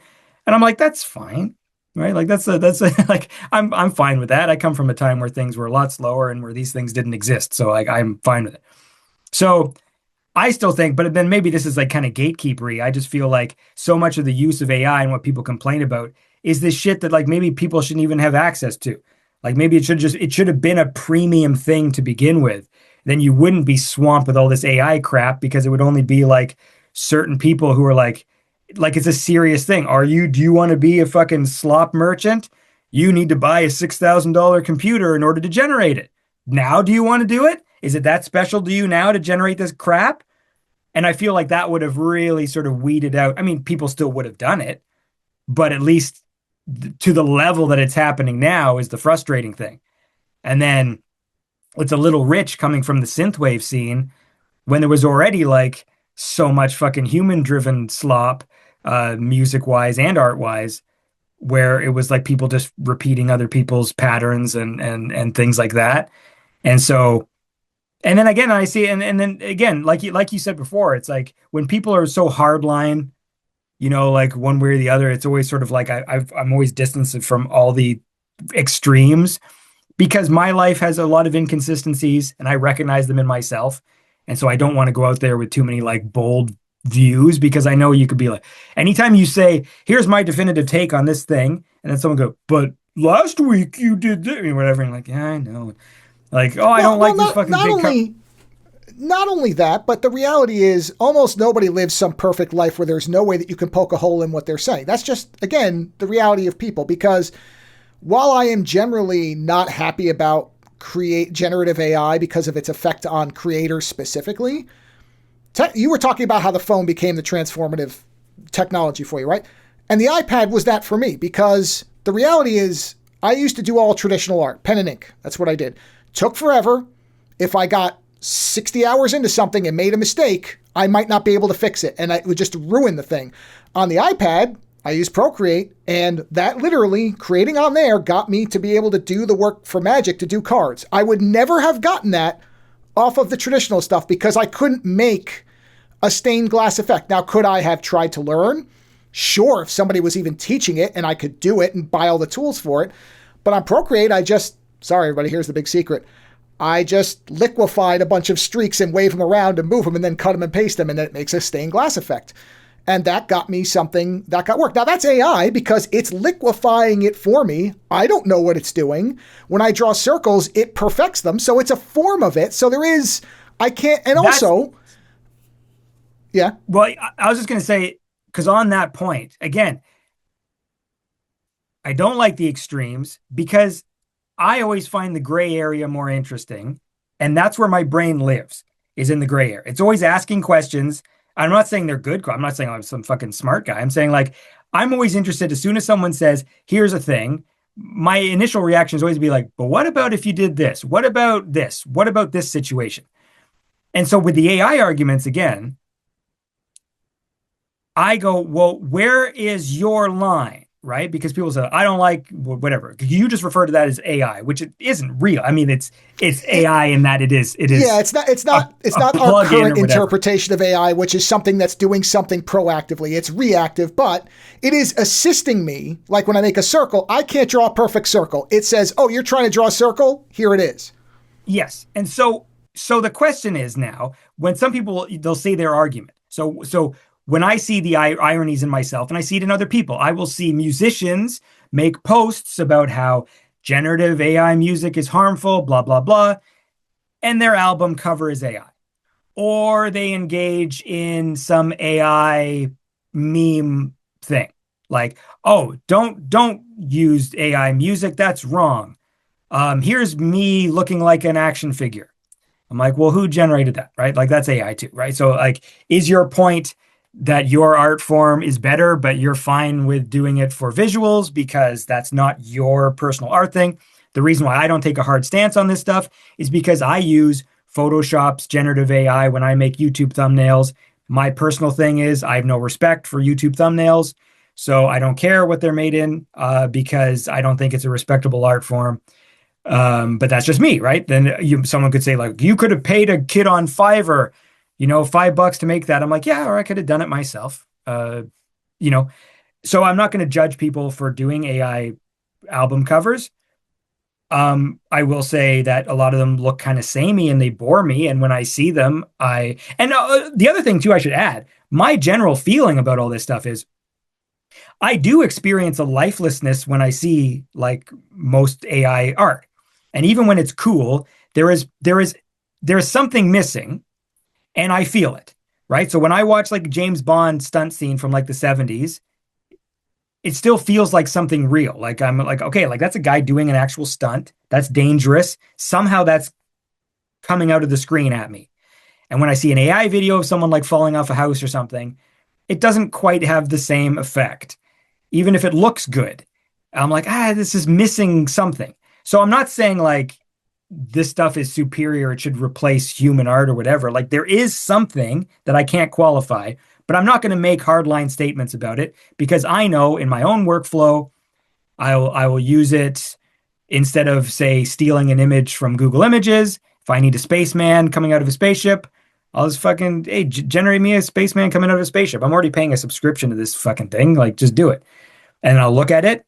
Maybe I like it, maybe I don't. Maybe I use an element of it. I'm still doing Photoshop work, so I'm still cropping layers, moving things around.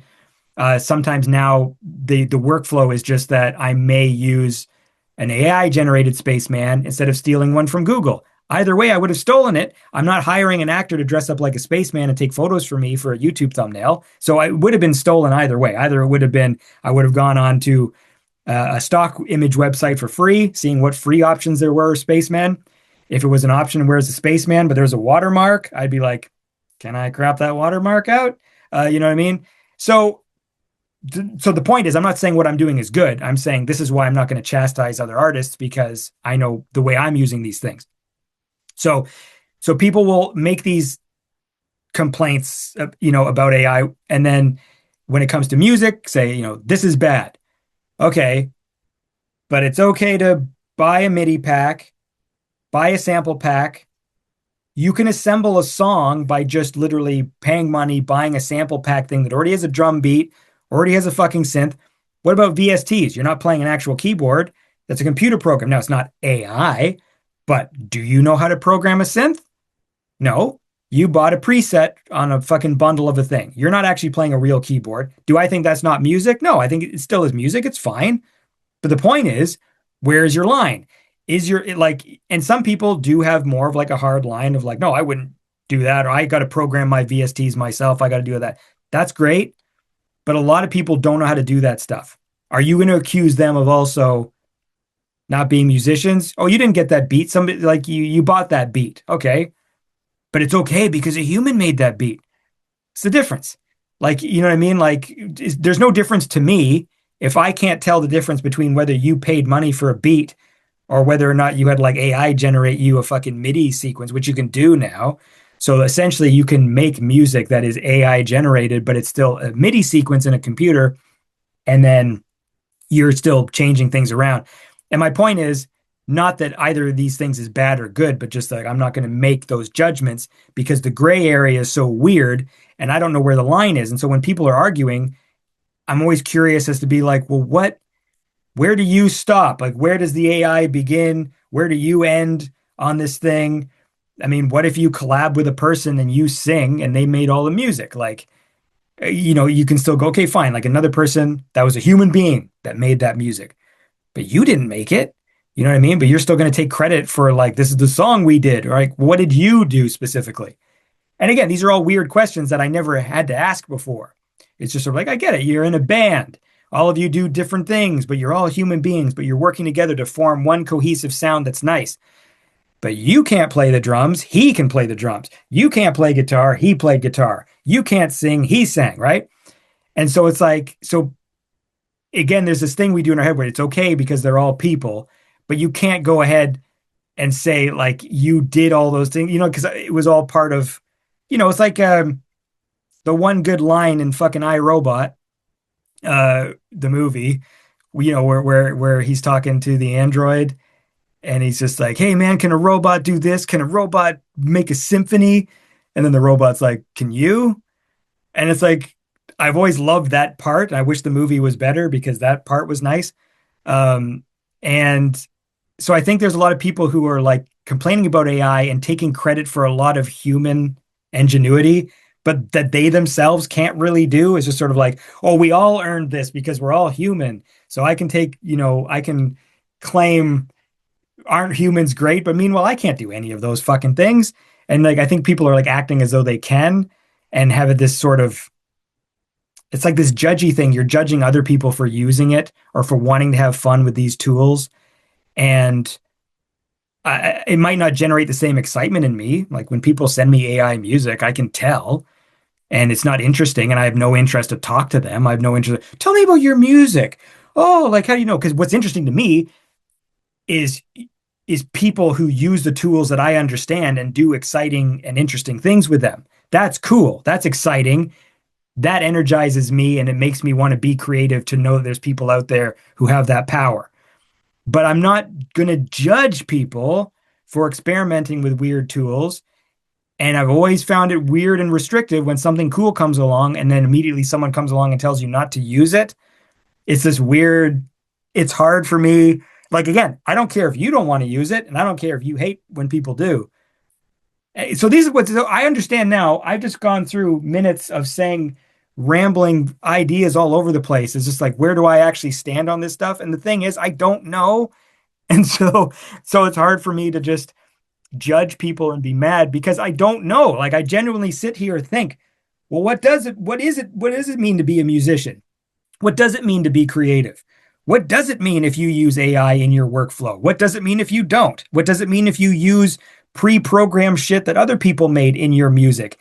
What's the difference to you and your soul, whether or not this MIDI sequence was made by an AI or whether you paid a human to make you that MIDI sequence. What does it matter if it's an algorithm versus an AI? What's the difference if you hold a button down and it's a random arpeggio generator in your computer versus pressing a button and saying, hey, AI, make me a random fucking arpeggio, or I'm going to use this thing. But that algorithm was programmed by a person. Was it? Do you know that? How do you know that? What's the difference? How does it make you feel at the end of the day? So I don't know what the fuck's going on. And I don't know how I feel about any of this stuff. And that's why it's interesting and weird to talk about it. And I don't know where I stand on a lot of things, because like I can have a conversation with someone who's like totally anti-AI and I'm going to agree with everything that they say. I'll be like, yeah, it does suck. It is shitty that people who aren't creative have tools now where they can. I think the thing that is definitely bad is the pushing out of actual creative people because of the flood of crap, right? Like that to me is like an actual problem. I don't know how you police it. Like, I think if there's some way to detect AI, people should have the right to say, I don't want to see it. I opt out of AI in my feed. I think that's completely reasonable. And then that's a calculation you have to make if you're an AI artist. If I'm going to continue being an AI artist, I'm going to have to live with the fact that people are going to fundamentally dislike what I do purely based on how it's made. And that I got to live with that. But then when people don't know, like when my wife's listening to Spotify and she thinks she's listening to some like 60s R&B and it's fucking AI generated, and I have to be like, I think this is fucking fake. It didn't stop her from loving that song for several weeks before I told her like a machine made it. So what does that mean? Okay, and that's fine, because that has always been the great and terrible thing about art is somebody can look at the Andy Warhol soup can image and think it's a wonderful example of pop art and transforming a commercial thing that everybody's a nerd to and adding vibrancy and life and color. And I can be like, he fucking added color to cans. What are you talking about? It's shit. And I have no interest in it whatsoever. Yeah. Right? And that's just the truth. It's like the Pollock thing is another one. People see are these big red squares that are hanging on the wall and they're like, wow, that reminds me of when my mother and I were caught in a snowstorm and we were in the car and the red light of the dashboard. We were telling each other stories at night and listening to the snow falling, and a deer went across the headlights as they faded out. And it's one of my most treasured memories. And I look at it and I'm like, it's red paint on a square. What are you talking about? That's nothing. So the end result of art is completely up to the person who's consuming it or ingesting it. If you love it, great. If you don't, great. I don't want any agreement on that. I think that's the death of art, is when everybody's like, that's good and that's bad, because otherwise all the movies would be the same. All the music would be, everything would be uniform. And that's the worst result. That's not where art lives.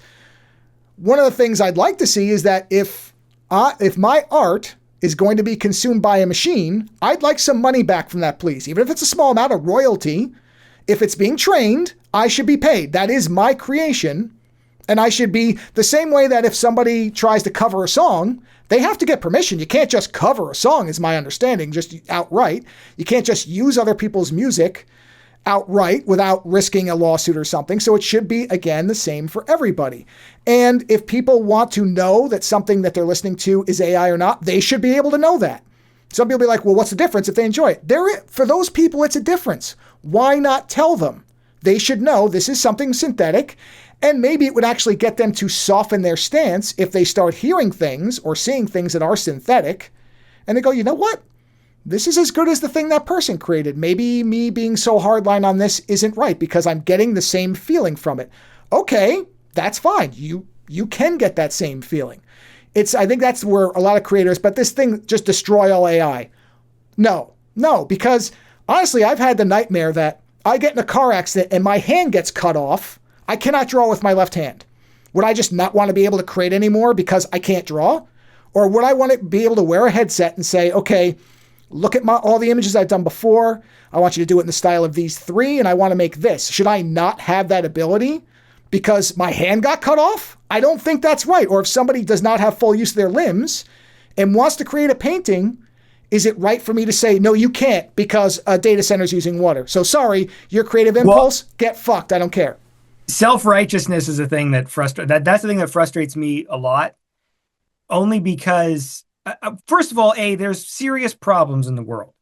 So being self-righteous about just kind of dumb things always sort of frustrates me a bit. Um, I don't like that attitude because I see that a lot with AI stuff. And again, I don't want to. That's another form of argument, like this fucking what about, you know what I mean? Like someone complains about something, well, what about the poor people or whatever? You know, like that's not fair. But I think when it comes to this topic, I think there's this. I don't like the idea of sort of judging people. I think that there are interesting things that can come from it, and there's also these horrible ways in which companies can take advantage of it.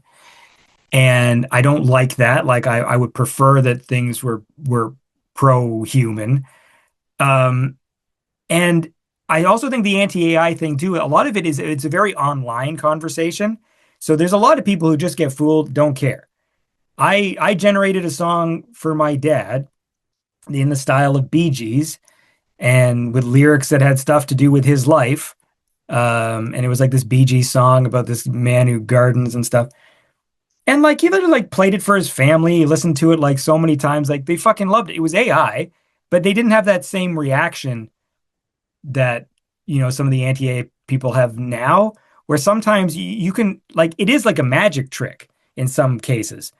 And it's fun. Like I wouldn't sell any of the music I generated, but I can't say I didn't have a laugh. Now I got bored of it. Like, so 2 weeks into Suno, like for the first week, I was like, this is actually pretty fucking amazing. Like I'm making all of these songs and I was laughing, like it had dumb lyrics. They were entertaining me. You can make little jingles and stuff. It's funny. I made songs that sounded like legitimate Bee Gees tracks, like with like bespoke lyrics and had like the fucking vinyl grain and everything. And so I'm not going to say I didn't enjoy it. Like it made me laugh and it made my family laugh. And then 2 weeks later, I was bored of it. And then I was like, okay, I got 2 more weeks of this shit. Like I actually stopped even generating stuff because as a person who's like, as a creative minded person, there's only so much it takes you when you can go, like, hey, you can make anything, that you hit this weird wall where you're like, but this isn't exciting me anymore. In the same way that like memes and things don't excite me when I'm like, this is the same joke. The first time I saw this joke, it was funny. The eighth time I see another person posting on Instagram the same joke or the same meme, it's just them doing it now. I'm just like, why are you doing this? It's a waste of my time. I'm not going to fucking berate them for it, but I'm going to just be like, okay, I'll unfollow. Like if this is what you do, I'm done with this. And so obviously when you have people who are really creative, there's less output. And so you don't get that same sense of boredom. Like if you're a person who animates with yarn, you can't put out a fucking 1 minute animation every day because this is a tedious process. And so you don't have the opportunity to be as bored by their content. So again, it's just like a weird mixed feeling where I've used, those sort of AI things as more like parlor tricks. Like you're with somebody and you have a silly conversation and then you generate a song out of it in front of them and go like, hey, check this out. And all of a sudden you're like, have like some professional sounding pop song playing with the stuff you guys just talked about. It's funny. Now, is it worth water wastage and energy usage? And is it worth the fact that my next computer is going to cost $2,000 more than it should? And like all this other shit? Maybe not, right? But that's not my fault. Like what bothers me, and I don't mean that it's not my fault, like I didn't have a part in it. It bothers me, again, the capitalism thing, where it's like, or we could have companies that still produce fucking consumer grade RAM for normal people who fucking use computers. But no, because it's more fucking worthwhile to make fucking RAM and send it directly to these fucking factories. So we're going to make more money if we just do these deals where we just send stuff in giant crates to them instead of selling it to normal people who need it. And like, again, that's not AI's fault, right? That's the fault of the stupid system that rewards people that goes, well, let's just cut out the people who actually fucking use this product because we make more money if we sell it to this. The reason why the RAM prices and all this shit is going up is because if you're some big factory that makes RAM and you just know, wait, instead of sending this to all the Best Buys in the world and sending all these shipping trucks, I can just send a giant crate to fucking OpenAI once a month full of fucking RAM, and we just redirect all of our resources to doing that, and we'll make more money and it's easier for us, whatever. And so obviously we'll just do that. What if every fucking RAM company does it? Well, now they are. So now we have to spend more money on these things and all the circuits because of these stupid factories. Those things, those data centers, again, like I said, I wish AI was just a premium thing and then they wouldn't even have thought to build them, but they would still be building cloud centers for, like every time you open up a Gmail account, you get like 15 gigs. Where's that 15 gigs? Well, it's in a fucking very hot building somewhere where, I had a friend who was an electrician on one of those data centers, and it just sounds like horrible. They have like fucking bunk beds and shit for like people, employees that have to like work in those places and like swap out dead hard drives. And I just feel like, oh, what a horrible, that job must suck so bad. You live in like this little fucking bunker room with like a bunk bed, and like your job is like 12 hours a day fucking pulling dead hard drives out of a wall and plugging in new ones. Like, well, and like with something like that, that's what I was kind of referring to when I was saying the thing about we get very comfortable and we don't see what the actual costs of things are. If somebody were to come, because like the bunk bed thing, right? If I were to go to a group of people, well, actually, who knows now, but you would hope that if you went to a group of people and said, okay, here's your iPhone, right? When you open up your calculator app, it takes 0.1 second. That 0.1 second costs a person having to live in a data center instead of their house 5 days out of the week. If it took 10 seconds to open, they could stay at home because we don't need to have that type of response, and they could actually drive in and replace a hard drive. Is that okay? Oh yeah, I don't want somebody to live like that. 10 seconds is fine. You get used to the convenience, but we don't see the cost. And I think that's to some degree, because you and I think, are in kind of the general same space on this, where all in on AI bad, all against AI bad. That it's not going to work that way. There has to be some middle ground where we understand the costs and the benefits, and we decide which ones are worth what. Like everything. And now that it exists, I already made this point, but like the fact is, this sucks. It's too late. It exists. So if you are an anti-AI campaigner, and let's say it actually worked, like, hey, for once in fucking human history, we complained and the company stopped. Like, okay, that's going to happen. Well, okay, but wait a minute.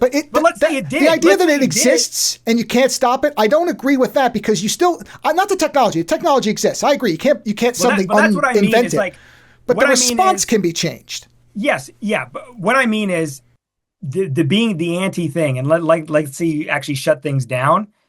The AI exists and it can be run locally. You can run it. So we're done on the idea that it's going away, because if it even did tomorrow, there are still these dorks out there who have their fucking system at home and they can run their localized AI. So you're still going to get the slop. You're still going to get, and they are going to have an advantage. So before, when I was talking about how excited I am about this AI coding, it really is because it is very, very powerful. And to deny its power is at this point stupid, because it just means that if you cut yourself off from it, then somebody else is just going to do it.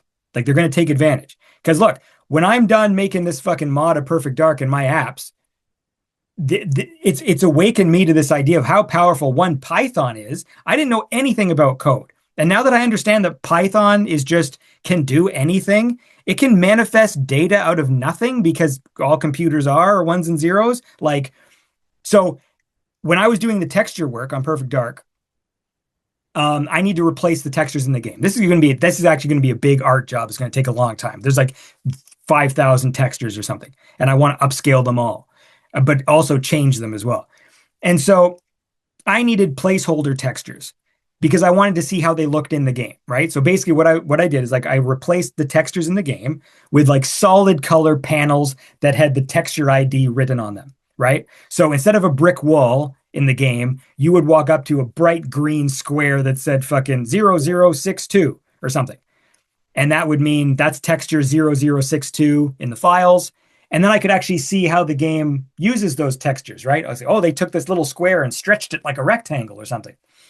So I started making some texture placeholders for myself so that I could see this in the game or whatever. It took me like 5 hours, and I made like 100 in Photoshop of like, just a solid color with a number in the middle. And at one point I'm like, maybe I can automate this task.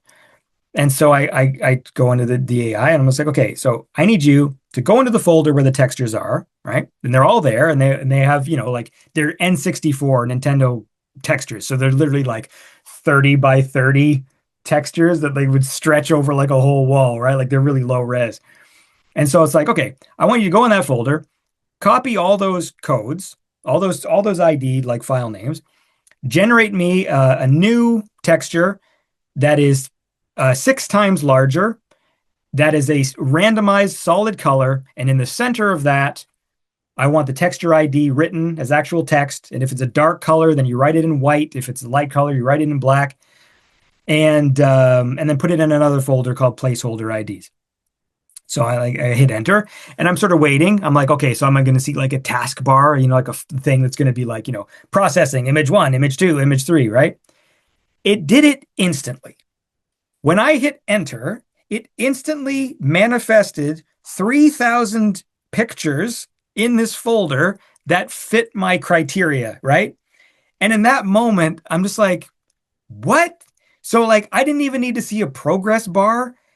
And I mean, I guess I'm late to like a nerd party that they knew all the time, but like once you can do things in Python, you can do anything. I just go on GitHub now and I absorb like the Borg people's fucking source codes. Like, so with Perfect Dark, for example, someone will be like in the forum, oh, hey, I just did a thing and my source code is on GitHub of, like it's a mouse control for Perfect Dark.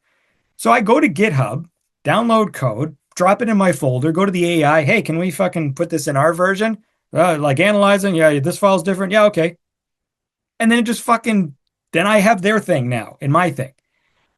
And seeing that power and then going like, what else can we do? Right. And I'm pretty selfish, so I'm mostly just making apps for me, right? So like that's it. Like this isn't humanitarian work I'm doing. It's literally like, what's things that Andy likes to do? Like, hey, wouldn't it be cool in the morning if instead of reading my emails, like some app just sucked them out and showed me like what was valuable and then saved them as a backup and deleted them or whatever? Like, that'd be cool. I don't have fun doing that, really. Boom. And so it has awoken a kind of a new thing where I feel this weird invigoration where, like, I was talking to Sunglasses Kid the other day about this, and he heard it in my voice where he's just like, I feel like you really seem animated about this. I'm like, and he brought up this point I didn't even think about. He's just like, I mean, like, your show is basically more about video games than it is like movies. Like maybe this is kind of what your passion actually is. And I always wanted to do game stuff and I could never figure out the code. And now that I sort of can, and like the possibilities there, and it's not easy, it's never instant. I say, here's a cool idea for an app. And then for a week, we're sitting there like back and forth. But the fact is at the end of the week, when I have a thing, I have an actual app on my computer that like came from like my concept, but then like the AI did the coding. It's like, it's made me think about things like so like differently. And now I'm not even really like playing video games that much because now I'm thinking like, well, what else can I do? Like, what else can we do?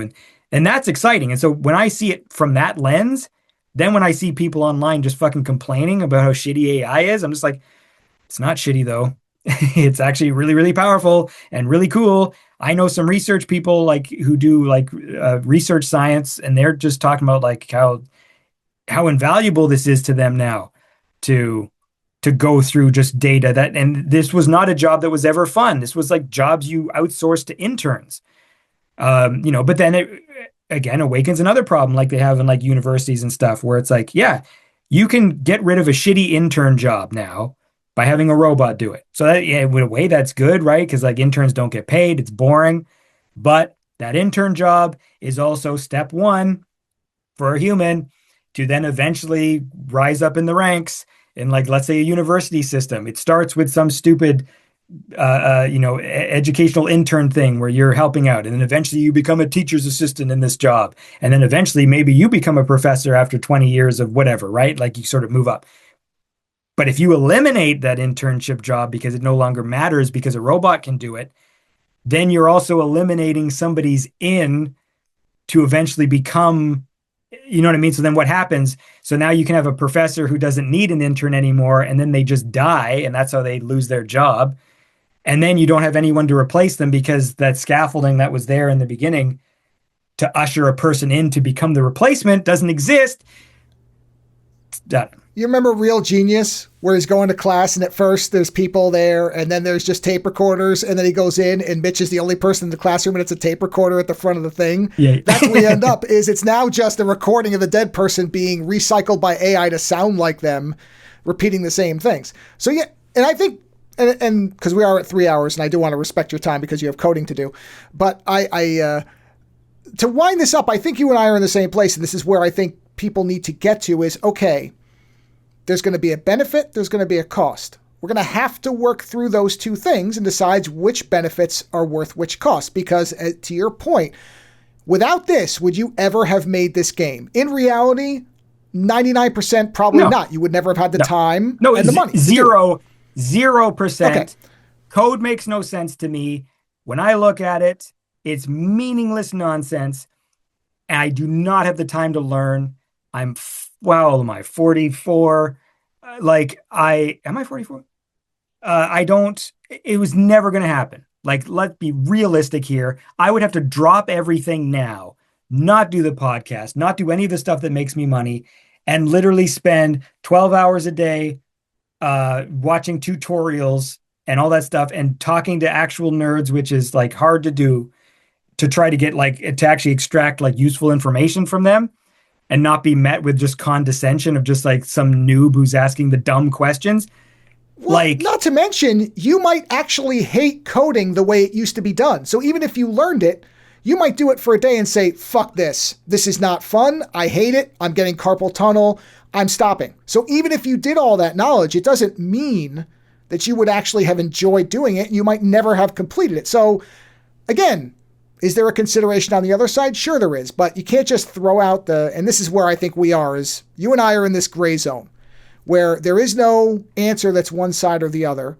The thing exists, and like a lot of tools, we have to figure out what the impacts are going to be and how to navigate through them.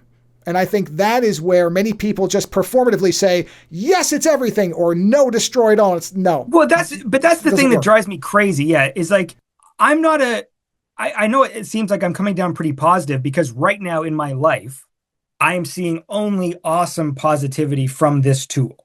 Like it's allowing me to live out a dream I've had for decades.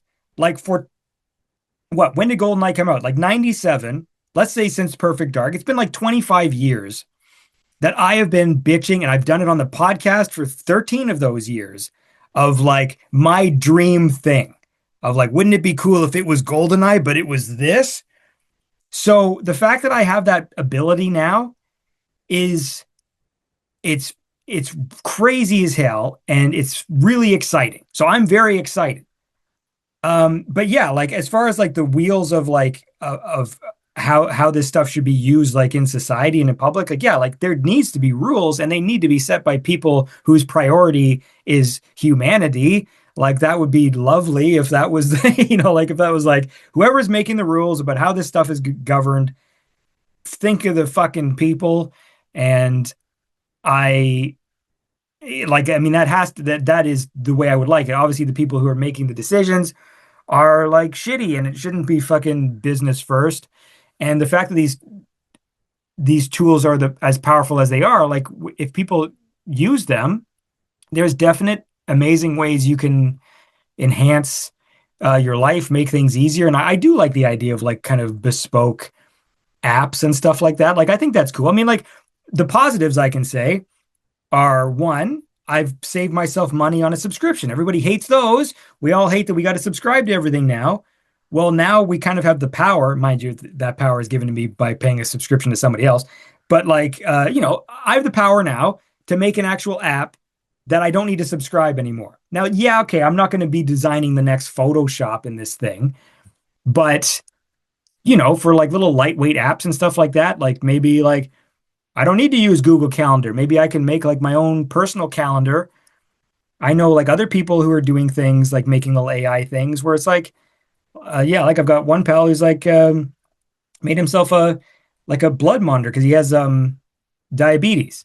And so he has like a monitor thing in him. And now he has it on his Apple Watch where like it fucking updates, and he made that himself. Like he made a fucking Apple Watch app that monitors his fucking blood glucose level and it'll fucking beep or whatever when it's low or whatever. And that's his own thing. It's like literally keyed to him. That's cool. Like stuff like that's cool. My Terminator mode in fucking Perfect Dark is cool. It might not be as useful as a blood monitor, but like it's fun. And when I'm done, it's gonna have fucking voice clips and shit. So like when there'll be like clips from Terminator and like all the action films. So like when you play as the characters from Commando, they'll have their screams.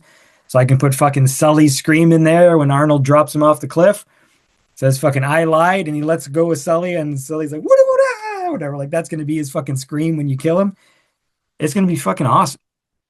But it comes at a cost.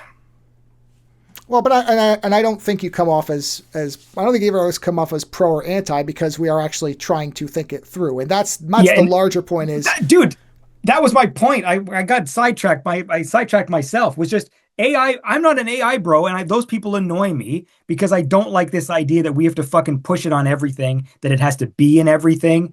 I don't like that attitude either. I think that AI has no place in a lot of the apps we're using, where it's like, why is this in here? Why are they doing this to justify these stupid fucking data centers they're building?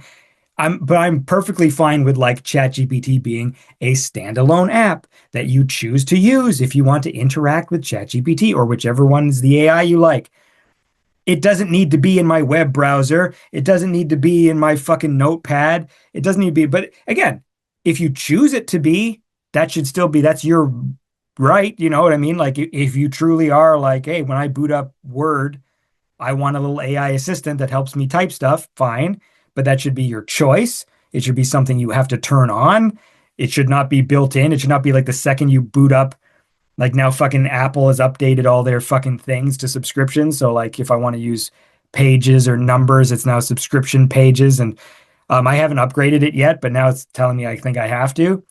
And that's going to be annoying where every time I boot up, like, look, I use this to literally type very basic text documents. I'm not writing a novel in here. I literally use it to write like a paragraph of a thing and copy and paste. So I don't want to be greeted with some dumb AI homepage every time. Have you tried fucking making this paragraph using this tool? I'm like, no, I don't want that here. That's why I'm not upgrading, because it's not interesting to me here. But it's interesting to me when I literally purposefully load ChatGPT, then it's very interesting to me because I've specifically decided that I would like to interact with AI today here. So that's the thing. So I don't like this mentality that they're shoving it in everything. I think that's annoying. And also it's not good at everything. That's another thing. So people are losing their jobs for the possibility of the hype of what AI can do. And then people are going to quickly find out that like, actually it can't do that very well. And actually, AIs do hallucinate, and you do need people there who are experts or who understand the subject matter to know when an AI is hallucinating. So right now, since I don't understand code, I can't audit the code that it writes very well at all. So I don't know if it's written a bunch of fucking dead end sequences that are shitty. All I know is when the game works, I'm like, well, everything must be working. But who knows? I might run another AI. Like I'll sign up to Claude and just be like, hey, look at my Perfect Dark code. And it'd be like, yeah, you have a bunch of fucking dead end code in here that points nowhere. And all these sequences because like when we're iterating, I don't actually know what's happening. I don't know if the AI is just closing off like, hey, make it so the Terminator has a big head. Oh, that didn't work. It crashed the game. So I don't know if the AI goes, okay, well, we're just going to keep that code there and like sandwich it off with like two codes at the top and bottom and say like, disregard this code. And so now like my code has all this extra crap in it. Like I don't even know that that's happening because I don't know code. So if someone's a coder, and I encountered a bit of this, like some coders who are the same way art people are, right? Like who are just like, I don't know about this fucking AI coding. You don't know what it's doing in there or whatever. I'm like, yeah, but it's working and it's doing what I want it to do. And so I would recommend like if they're actually people who know code, I'm like, then fucking use this because you have this extra power of being able to audit what the AI did and actually understand, oh, I get why it fucking did this sequence. Actually, that was pretty good. Or looking at a thing and going like, well, the AI actually like, this is a really clumsy code sequence it did. It's way too verbose. It used too many fucking functions, unnecessary things that exist and then cancel each other out like a line later. And I'll never have any way of knowing that. And so that's why it's still useful to have people who actually are experts in the field, who I think if they used AI would be incredibly beneficial and positive, because they could get so much more done. Like the researchers I know who are now able to just work through things quicker because you're not spending a week fucking just going through boring data and then probably falling asleep, getting equations wrong because you don't care, or like you're at the end of the job and you're not interested anymore or whatever. Getting that boring stuff out of the way so that you can do the science, so that you can actually just look at the data and go like, what does this mean? And how do we apply this? And was this useful? And that's like, to me, that's the exciting thing, is like being able to empower people who are already good at something, go that extra step. And that's where it could be like incredibly useful and be just as useless to people who don't understand. Like, if you use AI to generate art, you didn't learn anything. You didn't learn a skill. You don't know how to draw any better. So if the computer dies and you lose your subscription, you are nowhere, right? You didn't learn anything. And so maybe it was fun to generate those things, and maybe you made some funny memes, but you didn't learn anything. Even if you're a person who makes fucking memes, at least I got to know how to open up Photoshop. I got to know how to put white text at the bottom of the screen. I got to know blah, blah, blah, right? I got to know how to fucking change dark to light, make something black and white. You're still learning something, even if it's rudimentary skills, there still are skills. So yeah, when you're relying on AI, I'm excited by this game. I'm realizing things that I've wanted to see for years. I am no closer to understanding code. If I lose my subscription to ChatGPT tomorrow, the project is dead, right? Like it dies at that moment. And I know that, right? And so again, it's like a weird feeling of like, it's super exciting, but if they pull the plug, if fucking OpenAI goes bankrupt or whatever, then it's like, then I guess my Perfect Dark mod is done because I'm not going to learn to code. So it dies at version 15 and it will never be updated because no one's going to care about this project like I do. And so, mind you, the Claude code got leaked, and so I'm hoping eventually somebody makes like a local version to run code, and then I'll run that instead. And then yeah. Sorry, I don't know. I'm fucking juiced. Like I'm energized by this in a way that I haven't been in a long time. Now, mind you, the podcast is going to suffer, but that's why I'm trying to find ways to expedite certain podcast procedures, because ultimately I would still like to produce more. I'm not producing as many episodes as I should be. But like my heart is right now is just in fucking modding GoldenEye. Like it's just so, it's so cool. It's so fucking cool, man. I got Arnold in there. Well, the bottom line is this: if you're having fun with a tool, yeah, see. So you don't appropriate other people's shit, guys. But no, I think this is what I like, is a lot of the discussions I hear are one side or the other. So I think it is important to understand and to again emphasize that there is a middle ground, and it's a tool, and like every other tool, we're going to have to reckon with the costs and the benefits of it. And we have to understand that for something that it gives you, is there something that's being lost? And is that something worth what it's giving you? That's everything. It really is everything. Most things we do in life have some kind of cost. There's nothing free. The idea that anything's free, not even air is free. Otherwise, well, I guess air is kind of free, but not if you destroy all the trees and drive cars all the time. So all this stuff has weight to it. So I think it's valuable to talk about it that way, because so much of what, like you said, especially if you're online, it's all this, oh my God, AGI is going to transform the world. We're all going to be like Wall-E people, but good. Or no, you got to burn it all down, destroy data centers, do all this stuff. And neither of those things are what's going to end up. And if you go in that route, the danger is that you ignore that there is a middle ground where things can be gained and harms can be avoided. That's what we should want. So that's the important part about the discussion. And I feel like what I'm doing right now is, I mean, not to justify it, because I have used generative AI. So like, I'm not going to pretend I'm better than anybody. But I think what I am doing is the dream that people, when they talk about the benefits of AI, is what they're talking about. Is like, because at first it was like, we wanted the AI to fucking work in the factories. Like, we didn't want it to do the art. Like, that was the opposite. It was supposed to be that it was going to do the shitty work so that we could do the creative things, right? That was the argument against AI doing art or anything like that. Like, why is the machine painting now? We should be painting and the machine should be sweeping the floor, kind of thing. And And so that was the argument. And so for me, I'm like, I feel like, well, I'm kind of doing that thing where it's doing the labor intensive coding part, which sucks. And I'm in Photoshop making textures, I'm making sound effects. I got the fucking gun to do its secondary function as a silencer. So, like in Perfect Dark, the guns have secondary functions where, like, you'll be a machine gun and then you hold like L2 and then it becomes like a grenade launcher. And the game had three handguns that are like the same gun, but they were different guns. There was the normal gun, there was the silence gun, and there was the gun with the scope. And so I made it so now when you hold the secondary function on the handgun, it goes off screen and you hear the and then the gun comes back up and it's got the silencer on it. And I didn't invent that. Like that's like in older shooting games, but it wasn't in Perfect Dark.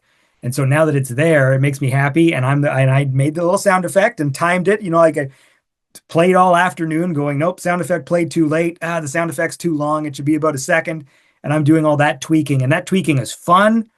It feels creative. It feels like I'm like, yeah, like get the timing right so the effect is sold, because I don't know how to import animations yet. So I'm still working within the confines of what the game can do. So I'm like, okay, the game has this function. What if we play a little sound effect, bridge the gap? I made it so you can destroy doors now. If you throw explosives at a door and it blows up, like the door disappears. So there's no cool animation, but the function is there. And then I'm working on details later, like, oh, maybe I can get it to generate a polygon that flies this way so it looks like the door blew up or something. And so it's little things like that are fun to do. And so like, yeah, I'm doing like, that art, putting music in, trying to get the music timed. I got it working in multiplayer. So when there's 1 minute of the match left, the music will change and become like more intense, like cinematic music. So I have it set right now where it's the scene where Johnny Cage and Scorpion fight each other from the Mortal Kombat movie. It starts doing like this like fast percussion thing. But the point is, like, I'm putting all that stuff in, and it is like that aspect of it is creative. Like I am doing just the art stuff and letting the machine do the machine stuff. Maybe someone who is a coder all their life would disagree with that and say, I'm making a judgment. I'm making a value judgment by saying, well, AI art's lazy and it doesn't have heart, and AI music is lazy and it's all derivative and sounds the same, but it's okay to code with AI. And then someone who's their whole life been learning to code and can code, might see that very differently, where like to them, like, it's perfectly fine to like, I'm a coder, I'm not an artist. So when I make a game, I'll generate assets for my game. I'm a coder, but it's wrong to get a computer to code because that's humans who do that. And you know what I mean? And so you're never going to win. So I think it's best not to.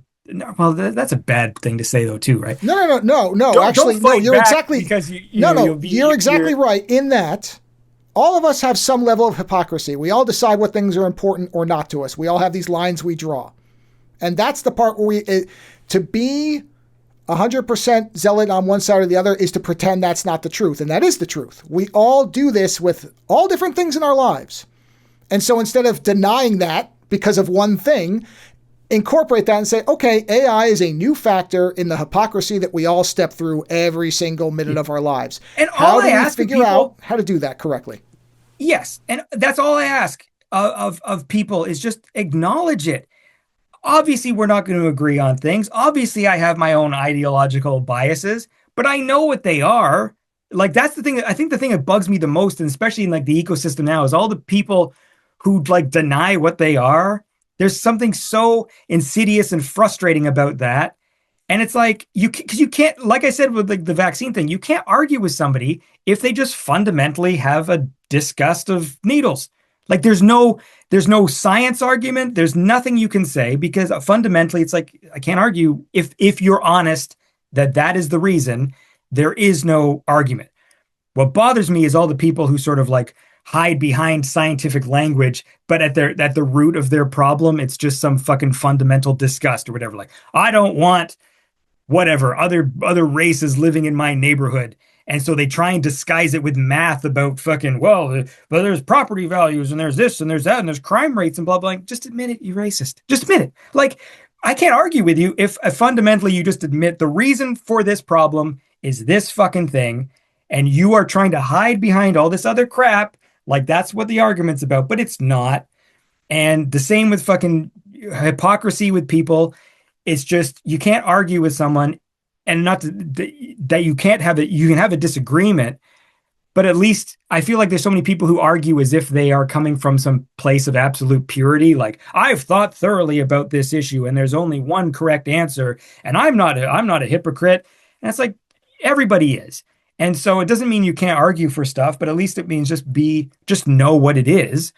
And so just know. So that's why when I talk about this stuff, I'm like, I'm aware that you could probably rewind this conversation and go, well, but you said this, but then at the 1 hour mark, you said this thing that contradicts that thing. I'm like, yeah, probably.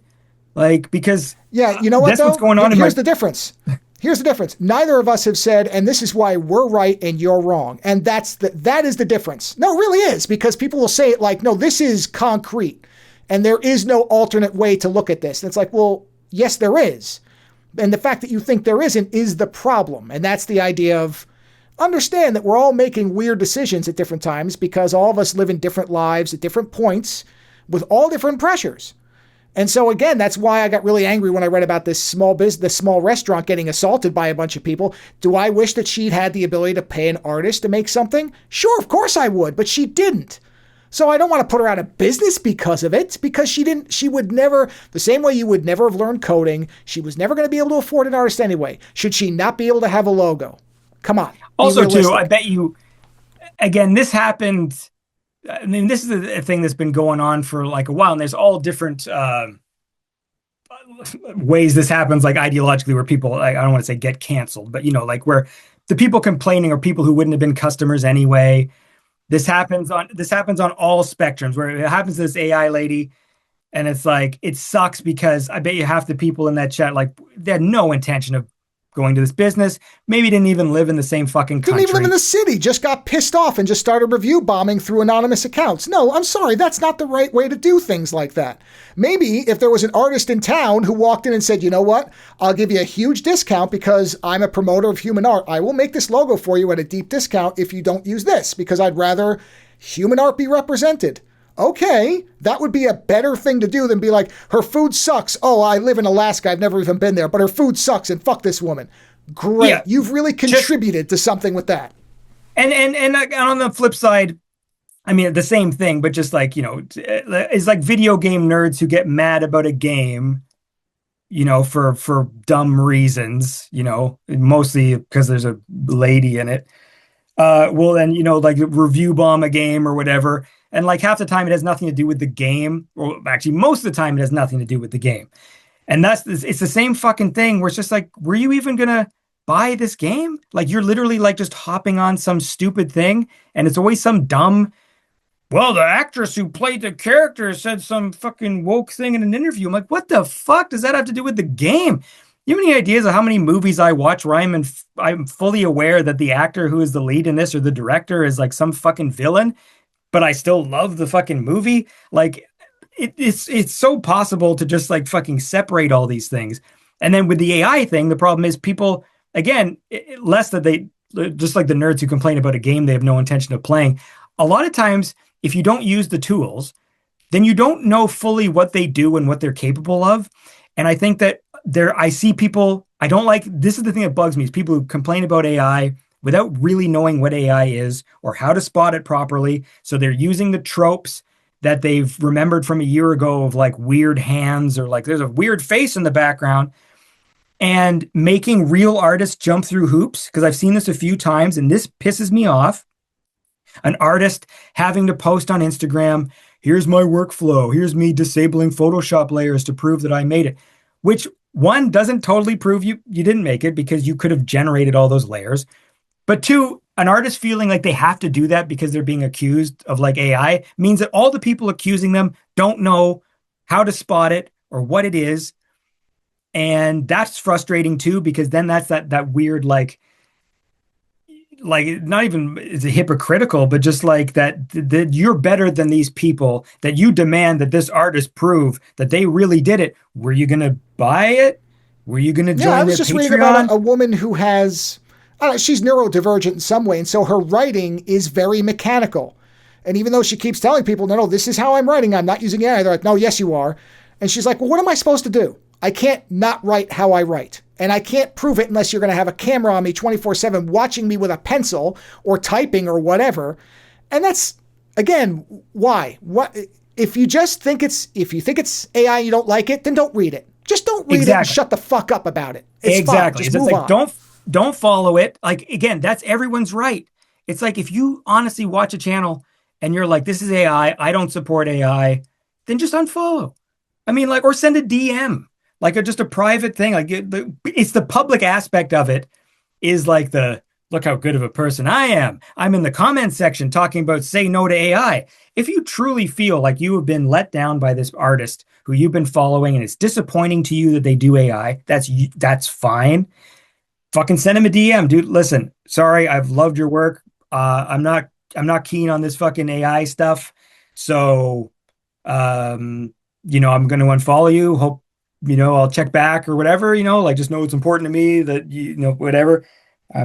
I am going to unfollow this, or unfollow this fucking, so like that, because my phone's going to fucking beep again. That's why I'm doing this now. Because if I don't check my text, it's going to, okay.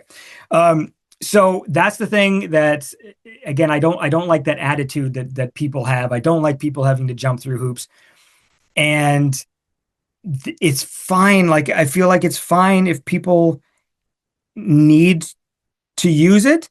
But again, I'm just not going to be that excited or stoked about it. So I'll look at an AI logo. But also, if you don't use the tools, then you don't know what it's capable of. And this is where I'm going to bring the episode, at least the main part, to a close, because we sort of then wandered into what I'm calling the bonus content. But I felt like this was a really good spot to bring the episode to a close for people who aren't really into Doctor Who or Terminator. Now, as I said at the opening, that extra bit where we keep going on from here, that's all going to be in the Patreon under the free tier, under the bonus content. That's going to be its own basically episode, really, because it's over an hour of us talking about this stuff. But it felt like Andy had made some really great points. It was a really great conversation about AI, which had a lot of nuance. We really did delve into the push and pull and the tension over these issues, which is really what I like, instead of just staying at the surface level like a lot of people do. So I felt like it was just a perfect place to end this episode. But like I said, if you want to hear the rest of what we talked about, which was a much looser kind of conversation, really, Andy went into, and I ate it up, which was a lot of deep dive into Doctor Who and how things should change and what things were fixed and what things weren't in terms of the releases on the Blu-rays and everything. Head over to the Patreon, sign up at the free tier. I'm not going to try to get any money out of you. I said that at the beginning. I'm saying it again, but it just made more sense to put that there. So that's where the bonus episode is going to be. So other than that, Andy, I mean, I can't believe we talked for this long. I really didn't even know if he was going to have the time because of all the stuff that he's doing. So it was just an absolute blast to catch up with him. I feel like we really did delve into the sticky stuff about AI that a lot of people just don't want to wrestle with, but ultimately we're going to have to. So it was a great episode. I was really appreciative that Andy came by. I'll remind you again, BeyondSynth.com is where you can go over and find everything he does and hear some great music. And on that note, everybody, if I can learn to talk again, thanks for being here, and we'll see you again on the next Late Night. Take care.